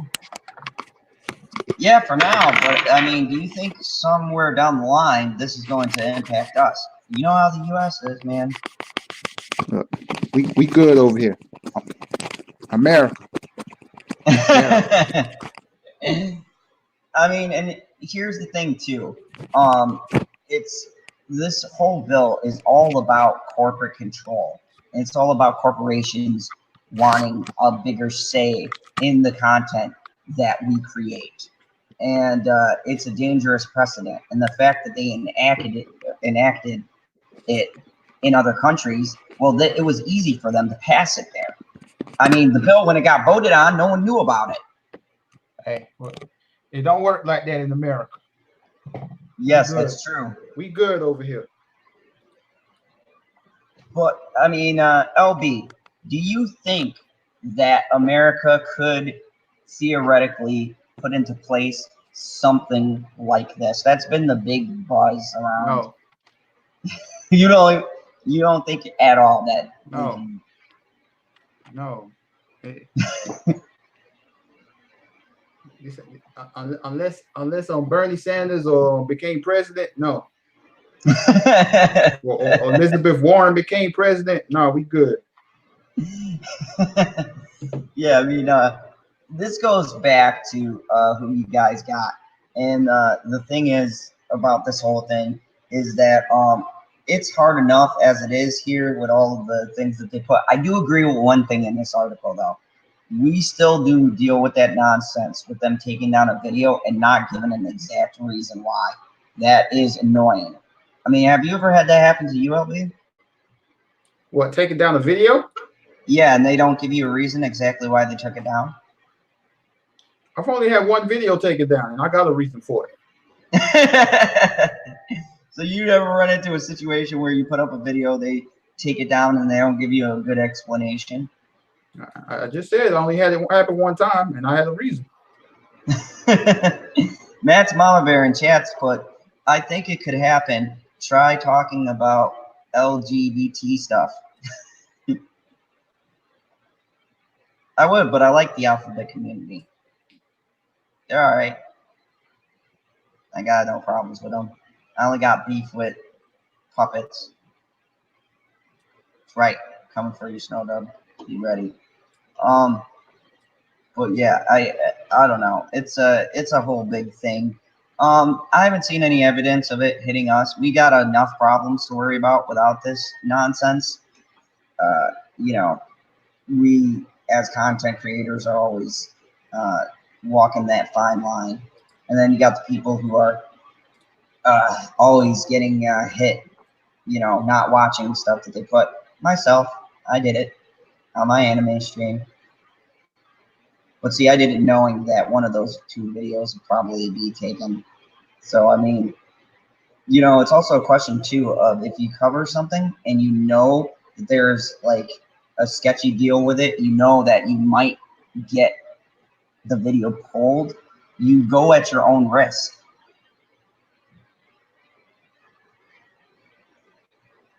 So, I mean, you know, these are stuff that people don't think about when their videos get pulled down. Tommy in the chat says, point of personal privilege. LOL. Look at don't try to compare yourself to these people, bro, because you be doing stuff knowing that it's gonna get taken down, but you still do it because you, for some reason, think you're a rebel. Yeah, and that just reminded me I need to download your anime video and fix it. So I'm gonna do that right now. Yeah. I honestly thought I was gonna get away with it. I didn't get hit with that notification until like after the stream was done. I didn't even get hit with it during the stream. I only clipped like 2 minutes. So point of personal privilege, Tommy. He says, they got me, no explanation. Sad times. Sometimes in life, it happens. And then he follows that up with, no, it was first offense. They took down the video and they didn't give me an explanation why and a warning. I mean, I've heard of it being done, but I mean, I don't know. Here, it hasn't been, I guess, as prevalent as other countries, but I think they're more highlighted because of this EU thing that went into effect, where they got a lot more restrictions and a lot more things that they have to worry about now than we do. So, I mean, I can honestly say we got it a lot easier than most of these countries dealing with this nonsense going on. Hey, if you got a problem in your EU countries, move to America. Yeah, man, America's where it's at. You guys can do all the stuff you want to within reason. You heard what Trump said. If you don't like it, leave. You can come to America. You good over here. Hell yeah. So, I mean, I thought I got a fair amount of articles, but we went through them pretty quickly. You got anything interesting? Because honestly, for the first time ever, I ran out of shit. Hey, I guess this is what happened when you have the sheriff in town and doesn't have to deal with other people that hop in the stream and BS and talk foolishness. So late night talks with Zod and LB was a mission accomplished. But yeah, I mean, what else is there? I mean, they announced the Black Panther 2 release date. They showed like the cast of the Eternals in their suits. That's about it, really, man. Nothing else really happened. Did you watch my Taylor Swift video yet? I have not watched your Taylor Swift video yet, man. But it's on my list, and I'm gonna play it. I was actually working today, so I didn't get a chance to. I just hit up the Twitter quick. I made it just for you. I am so excited because when you said it, I was so happy because when you said it, I knew exactly what video you were gonna do. Because I heard the song and I go, someone has got to make a video about it. As a matter of fact, you know what? I want to make that a topic. Hold on. I want to share with you guys, and I'm just gonna go on here really quick and pull up these lyrics because you guys have to see this. And I want to share with you what this stupid, ridiculous song says. And please, guys, go and check out LB's video too, because I'm sure he's got some great insights because we both thought of the same thing. And here we go. The man, Taylor Swift. Okay. And ooh. And I found articles. Hold on. I'm going to pull up the lyrics and then I'm going to pull up this song, this article that says, is this pivotal moment? Is this a pivotal moment? What prompted Taylor Swift to write The Man? I would really fucking like to know. Let's start off with the lyrics so that you guys can see, because this is some SJW nonsense. Like, and T Swizzle, I don't know why you went this way. I really don't. I don't know who hurt you, but I'm just saying I'm single. And if you need someone to mend your broken heart or to write a song about, I'm good with that. So let's bring up Taylor Swift. Now, here's the lyrics for The Man. And I'll just read some stuff really quick. It said, I would be complex, I would be cool. They'd say I played the field before I found someone to commit to, and that would be okay for me to do. Every conquest I made would make me more of a boss to you.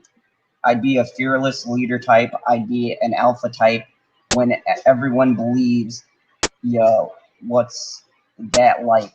I'm so sick of running as fast as I can, wondering if I'd get there quicker if I was a man. I'm so sick of them coming at me again, because if I was a man, then I'd be the man. I'd be the man. And I mean, you know, I'm not going to read this whole thing, but, you know, there's a lot of fun stuff in here. Where she's talking about, like, this part here where she's like, what is it like to be to brag about raking in the dollars and getting bitches and models, and it's all good if you're bad, and it's okay if you're mad. If I was about flashing my dollars, I'd be a bitch, not a baller. They paint me out to be bad, so it's okay that I'm mad. Man, this ain't nothing but a fake hip hop song, man. and basically, to sum this up, she wrote this song saying about how every time she's with someone, because she is not a man. PB! Okay. How is it What's you up, get PB? through everything and I make it in time for the one fucking thing that I can't stand? Sometimes in life. I guess. That's terrible. How's it going, sir? Not bad.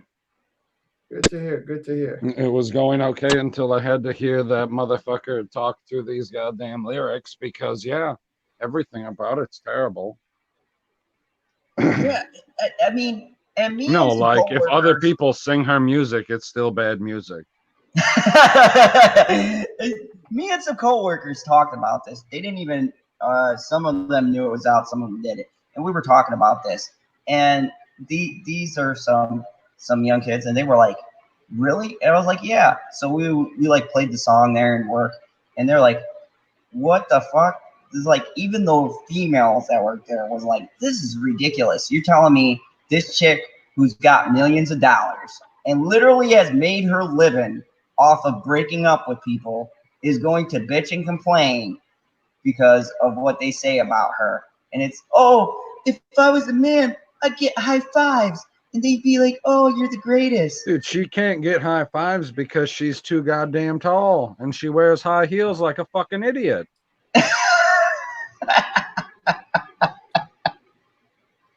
Like, that's obvious. Yeah, I mean, you know, it's ridiculous. And I was like, you know, I'm going through the CD because my daughter likes Taylor Swift too, so I play it in the car and I get to that. Yeah, I did look like her stuff, but then she comes out with this gem, and I'm like, what's going on? What are we doing here? Why are we playing this angle? Because it's 2019. Exactly. And we gotta cash in before the movement is totally uprooted. It's not that they're not done cashing in on it yet. Mm-hmm. Apparently not. Well, because the way that they look at it, the people who were going to buy the music anyway aren't going to care. And this is going to rope somebody into, at minimum, purchasing that single so they can make it their ringtone on their iPhone. Yeah. I mean, you know, now music, people are getting involved in this. Like, come on. What do you mean now? I don't know. I don't listen to very much Yeah, I music know outside you of don't all the listen. stuff I Yeah, listen you to. could have just stopped right there. We know you don't listen. So I want to bring up an article here because I found it hilarious. I mean, you made it through frickin' Star Wars and Marvel without me, you son of a bitch. Well, you should get out here on time. My wife was bitching at me, so I had to spend some time with her. Did you just... Don't tisk at me, woman. I can hear you still. TV, didn't you just go, I'm the man?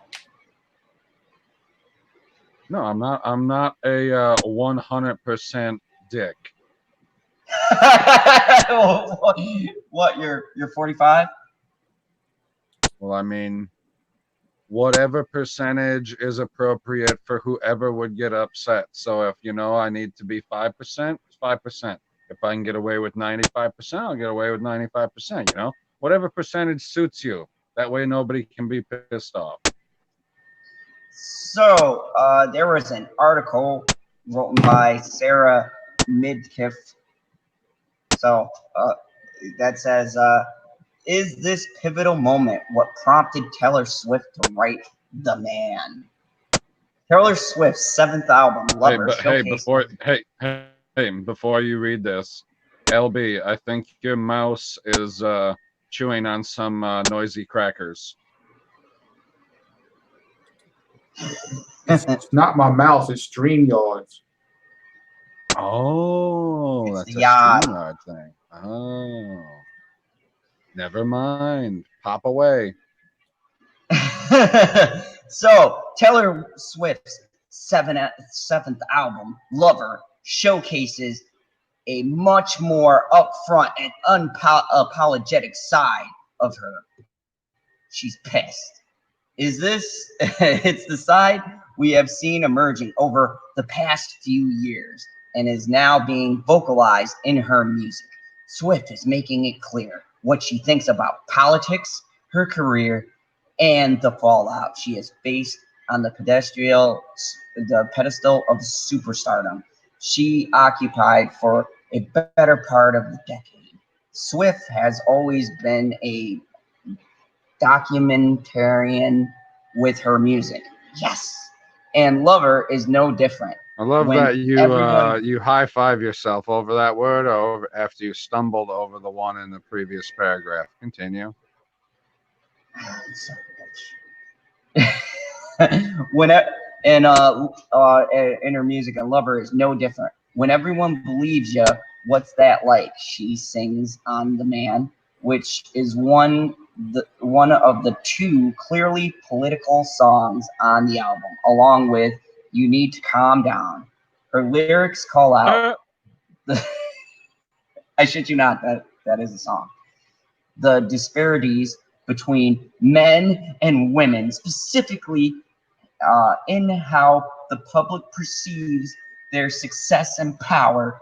Swift is expressing her feminism in progressively more public ways, with The Man as the most upfront ways she has done so. Swift is not afraid to hide it, and she's not afraid to put a beat behind it. Okay, I know I messed that up. There's one particular moment that comes to mind where Swift asked to be believed and wasn't. Until then, she had kept her political thoughts out of the public eye. In 2013, Swift reported radio DJ David Muller for sexually assaulting her during a meet and greet. According to Swift, Muller put his hands up her dress and grabbed her butt. Muller was fired as a result. As a result, in response, Mueller sued Swift for defamation. What are you laughing about? What you said. Okay. I disagree, but anyways, In a recent interview with The Guardian, Swift said she never intended for her report to be made public. She ended up countersuing for sexual assault, winning and asking for symbolic $1 to be paid for damages. The teen who sang about love and heartbreak had turned into the woman who knew when something was worth not letting go. Inspiration to us all. That song is powerful. So, so LB, having that background, do you agree with this empowered Taylor Swift? No, because like that. I mean, for example, if you listen to the song, it's just like, man, it sounds like all her cookie cutter pop songs, like that Me song that you heard that was popular. Like it sounds like that, and like the lyrics are so basic. Like there's nothing. Like I see a lot of these people writing about the song, talking about how the lyrics are good and it's sharp and it's lyrical missiles. It's like, no, this is basic, and she's like using hip hop style lyrics, and it's just like, bruh, there's nothing deep. There's nothing empowering about this message. I don't care what these crazy Taylor Swift fans say. This song is just flat out ridiculous. It's like, so what you're saying is she wasn't very swift with this song. Yeah, not swift at all, bro. Yeah, even the raps, and I'm using air quotes, that she puts in it is not rap. It's like that singing garbage. Yeah, it's not like Zod rap. Word. Holy fuck. General Zod lays down them tracks. He lays down them sick beats, boy. Damn right. You're muted, LB.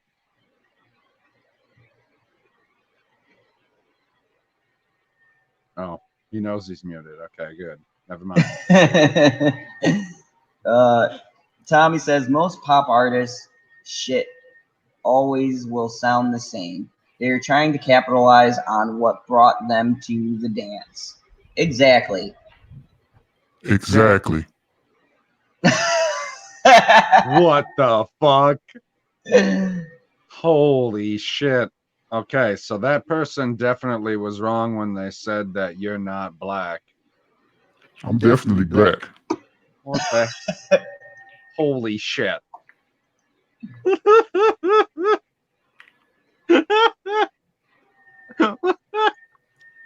Taylor Swift empowered me to become a better man and to deepen my voice. To be a man, a man's man. Oh, that's so creepy. Holy fuck. Oh shit. And it took one piece of equipment, right? I got the real goods here. He's a better artist than she is. Trey Courtney Sounds better to me. I can't stand any of that shit. Trey Courtney put, I'm too high for this, LB. Matt's Mama Bear put, my knees just melted. And Tori LG puts, love it, banter. And you skipped the super chat. You skipped the super chat from the Senate. Yeah, I know. He said, holy fuck, I saw your rap back to Snow Dub. That shit was whack, son. Almost got visual aids reading that garbage. So let me tell you a story about StreamYard. Well, I did not realize that each time you enter a StreamYard, you have to change your mic settings because my mic settings were set to my webcam and not to my microphone. So that's probably why the clicking was going down. So now I'm on my microphone. So for the past 2 nights on the live streams, I've been using my camera mic, thinking I was using my microphone. Oh. Thank you, StreamYard. The wonder of the yard. The yard. The yard. The yard. Yo, Senate, just to let you know, there will be a response posted tonight to Snow Dub's response to my rap. And it will not be a visual one. This time I will get on camera and respond directly. Generation Production. Good night. No. Yeah, good night, GP. But did you hear what he just said? He said it won't be a visual one. This time he'll be on camera. It won't be a visual one. As in you don't have to read it, you son of a bitch. This time he'll be on camera. It won't be visual. This time he'll be on camera. God damn it. General Zod, you have failed his Phantom Zone.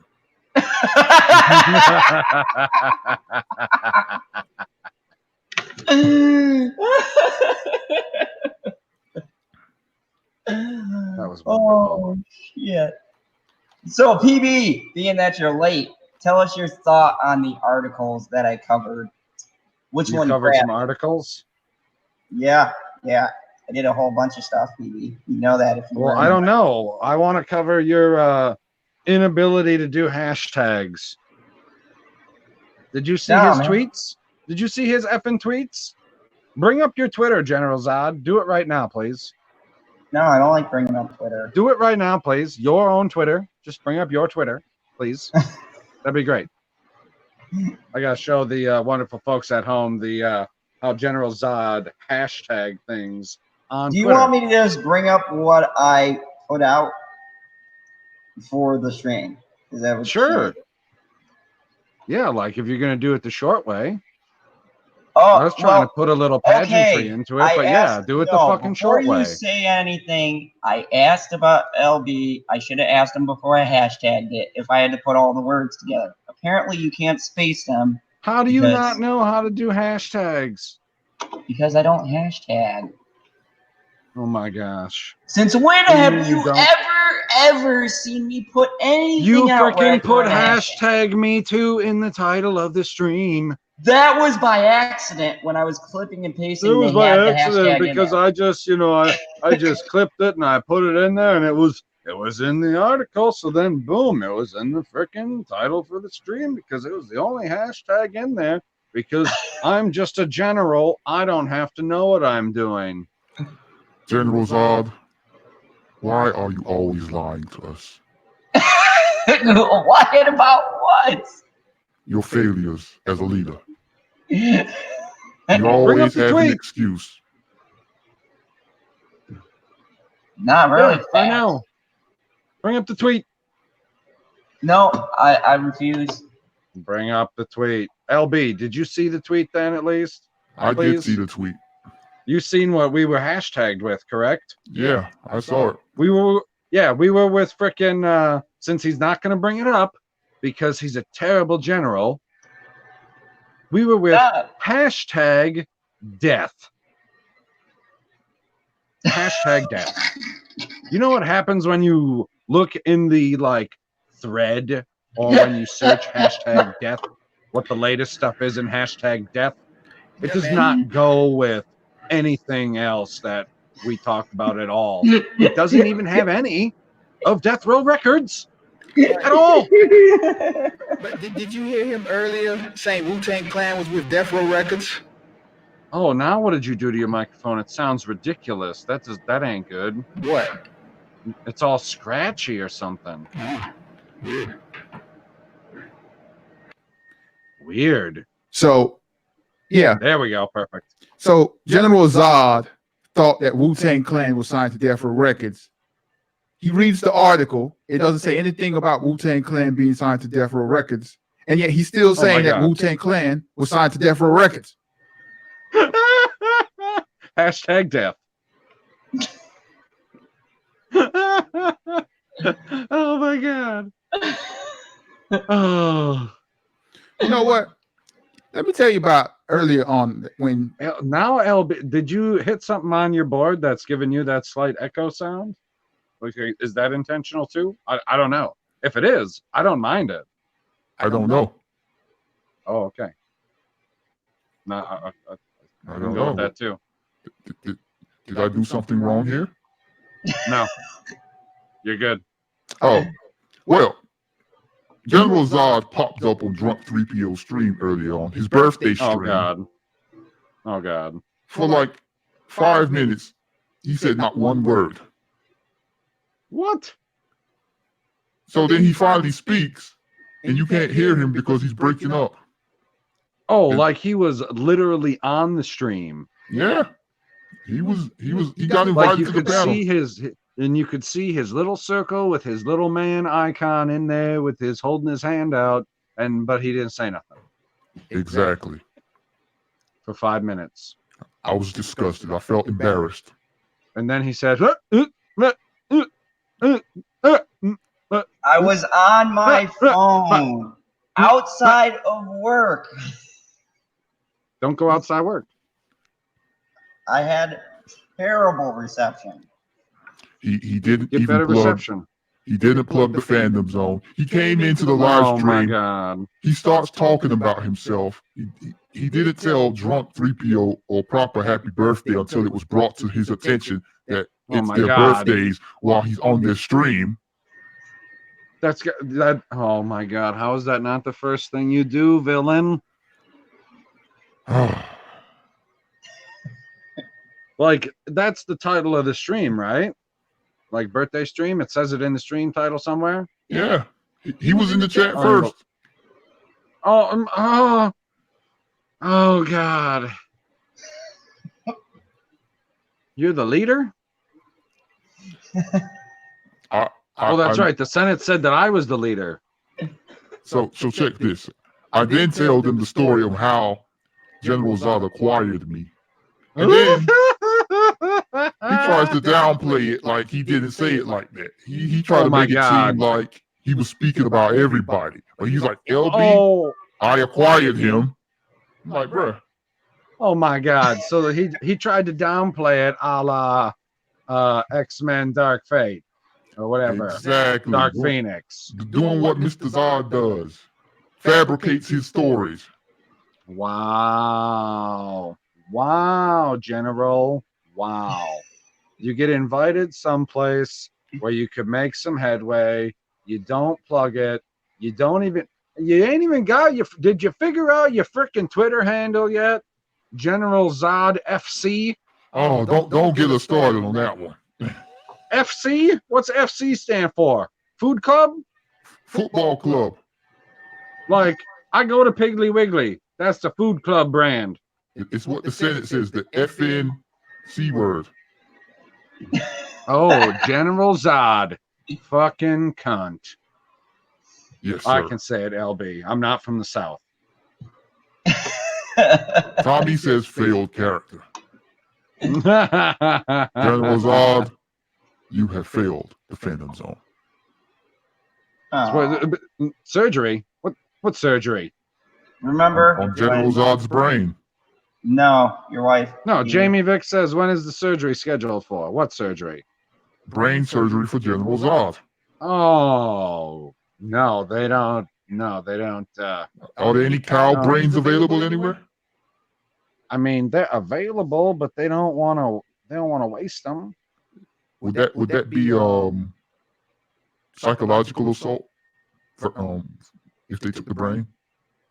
Now the real question is, like, if you're transposing brains, do we get the cow or do we get the general? Because if we're gonna get a cow, then I might be for this. Like, I seen Cow and Chicken. That cow was fun as hell. He had a good time. General, I never felt so embarrassed on the live stream ever in my life. Like, how, like, did he ask for the link directly, or did you say, hey, you should send General Zod the link, you could bring him on the live stream? I have no idea. All I know is when he showed up, I was as surprised as everyone in the chat. So surprised, we had like 50 people in the chat and it dropped down to like 33 immediately. Holy shit. That sounds about right. By the Come way, on. by the way, Jamie Vick, hello. Oh, wait, we're talking about surgery for LB? No. No. They were talking. We're talking about your brain surgery. Like, you definitely need some kind of lobotomy. Yeah. Does Einstein have a grave? Oh, I mean, his brain isn't in it, though. Like, they took that out of him. Oh, they studied did? that motherfucker. Fuck Oh, yeah. I did not know They that. cross-section the hell out of it. So, if we found his brain, would it be possible to use it for General Zod? I mean, a quarter of Einstein's brain versus an entire Zod brain. That's an upgrade. Yeah. So, we need to Talking about figure out surgery for me. Your brain's fine. Yeah, what? I don't need brain surgery. I'm not the one up in here that's spouting ridiculousness. Oh, the Senate might have a point here. We're talking to what, the straw man? Talking to a straw man Zod? But I'm flipping. He has no brain. Off right now. What, you don't? Your camera's broke? No, it's fine. Oh, why can't you flip me off then? Like, you're right there. You got a unicorn there? Are you not wearing pants anymore? Because it's not like everybody hasn't seen you with your shirt off, you fucking weirdo. I'm just gonna strip for the camera real quick. Okay. So the location. No, did you switch your? No, he never answered me, LB. Oh, I'm sorry. Did you switch your name from frickin' FC to FZ? Nope. Holy shit. Just that. Oh, Jamie Vick was talking about the surgery on the bug up my ass. Okay. Now I understand. I get it now. I don't get it. Is this something I won't understand? This is a joke, LB.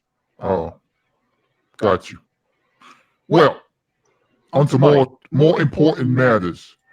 The location of Albert Einstein's brain is at the Muda Museum. So, General Zod, you could use your flying abilities, if you remember how to do that, and go to the Muda Museum at the College of Physicians of Philadelphia. And then we can steal Einstein's brain and figure out if we can, YouTube brain surgery. I'm pretty sure there's a tutorial on YouTube how there's a tutorial for everything on YouTube. Yeah. So we definitely could get you a brain transplant. And then maybe you will stop spouting ridiculousness like who did you say is signed to Deathrow Records? #death. Wu-Tang, Wu-Tang, Wu-Tang. Unbelievable. And you call yourself a hip-hop guy. Like, you read the article and still espouse that belief. It don't say it in the article, man. It doesn't. Now, I wasn't I was up and down when you guys were talking about the Marvel what is it, theme park? Yeah. That's what was going on with that. I need to be reinformed. No, we were talking about the Villainous. They're doing something for Halloween. It's a new attraction. It's called Villainous. They made a whole story behind it. Looked pretty cool. That's the thing that LB said that he was excited about? I was ecstatic, more than excited. Whatever words above excited, that was me. Oh, shit. Well, I don't believe you at all. Well, great people of the chat, we have no other topics, so I'm going to take the lead here and begin to wrap this night up. If it's okay with you, gentlemen. You can. It's easy to take the lead with frickin' bass like that. Yeah. Shit. You can't talk that low. So, I got a white man's voice. PB, tell these great people where they can find you. Oh, I am PB, and you can find me at Pop Culture PB on YouTube and on Twitter. The last video I did was talking about Kit Harington coming to the MCU. So, if you didn't hear about that, go check it out. And that was outstanding. I am. You wanted to keep it short. Yes, short. I mean, you could have extended it a little bit if you like, because we like you. But that's okay. Okay, I will extend it slightly. Go check out Stevie J Reviews and Mad Squirrel. If you like their content, subscribe. That was wonderful. We miss you, Mad Squirrel. We miss you dearly. Yes. General Zod. General Zod. Yep. I thought you were gonna go first and then I go last. I have no reason to promote myself tonight. I feel as if everybody knows who I am. Promote a third party. Pick somebody at random. All right, let's see. Subscribe to Tori LG. She was supposed to be our special guest tonight, but due to technical difficulties of entering the fandom zone, she was not able to make it. So please be a great person. She has a new intro, new outro. She's like, it's like a brand new pair of underwear. That's her YouTube channel right now. So go check out Tori LG before General Zod comes for you. Do it. That was great. And of course, it is I, General Zod. And I just wanted to say thank you, everybody, for dropping by. Check out Twitter. There's a battle brewing, a battle between a puppet and the general. And I will not let this puppet beat me. No. I will respond in kind to a slanderous video with one of my own. And also, I am going to be changing my schedule around. I sent out a tweet, but in case you guys don't know, I'm going to be moving my times around, and I'm going to do Mondays through Friday will be late night talks. Saturday and Sunday, I'll do some stuff during the day. I'll have Phantom talks and watch more It's anime. Phantom with a PH? It was a spell correct. No, why do you keep saying it with a PH, though? I said fandom. No, you... Oh, no. LB, what did he say? He said what you just said. Thank you. They're rebelling. Yes, but I will be having my fandom talks. Did you? Fandom Yeah, talks. it was clear that time. Okay, Thanks. want to make sure. On Sundays, my next guest is a surprise, even to them. So, Holy shit. if you want to see that, check it out. I will be informing them. When? next Saturday? And it'll be next Sunday. So No, but you're gonna inform them next Saturday? probably. I don't know. Okay. I'm like a leaf in the wind. So come on, that was a typo. So Oh my god. thank you, everybody. And if you're new to the channel, please hit that subscribe button. If you like the video, hit that like button. And please subscribe to every one of these fine people I have on the panel every night. And some of these fine folks in the chat have channels. Go check them out. And definitely follow all of us on Twitter. Until next time, remember the rule here in the fandom zone. Kneel before Zod. No! Never.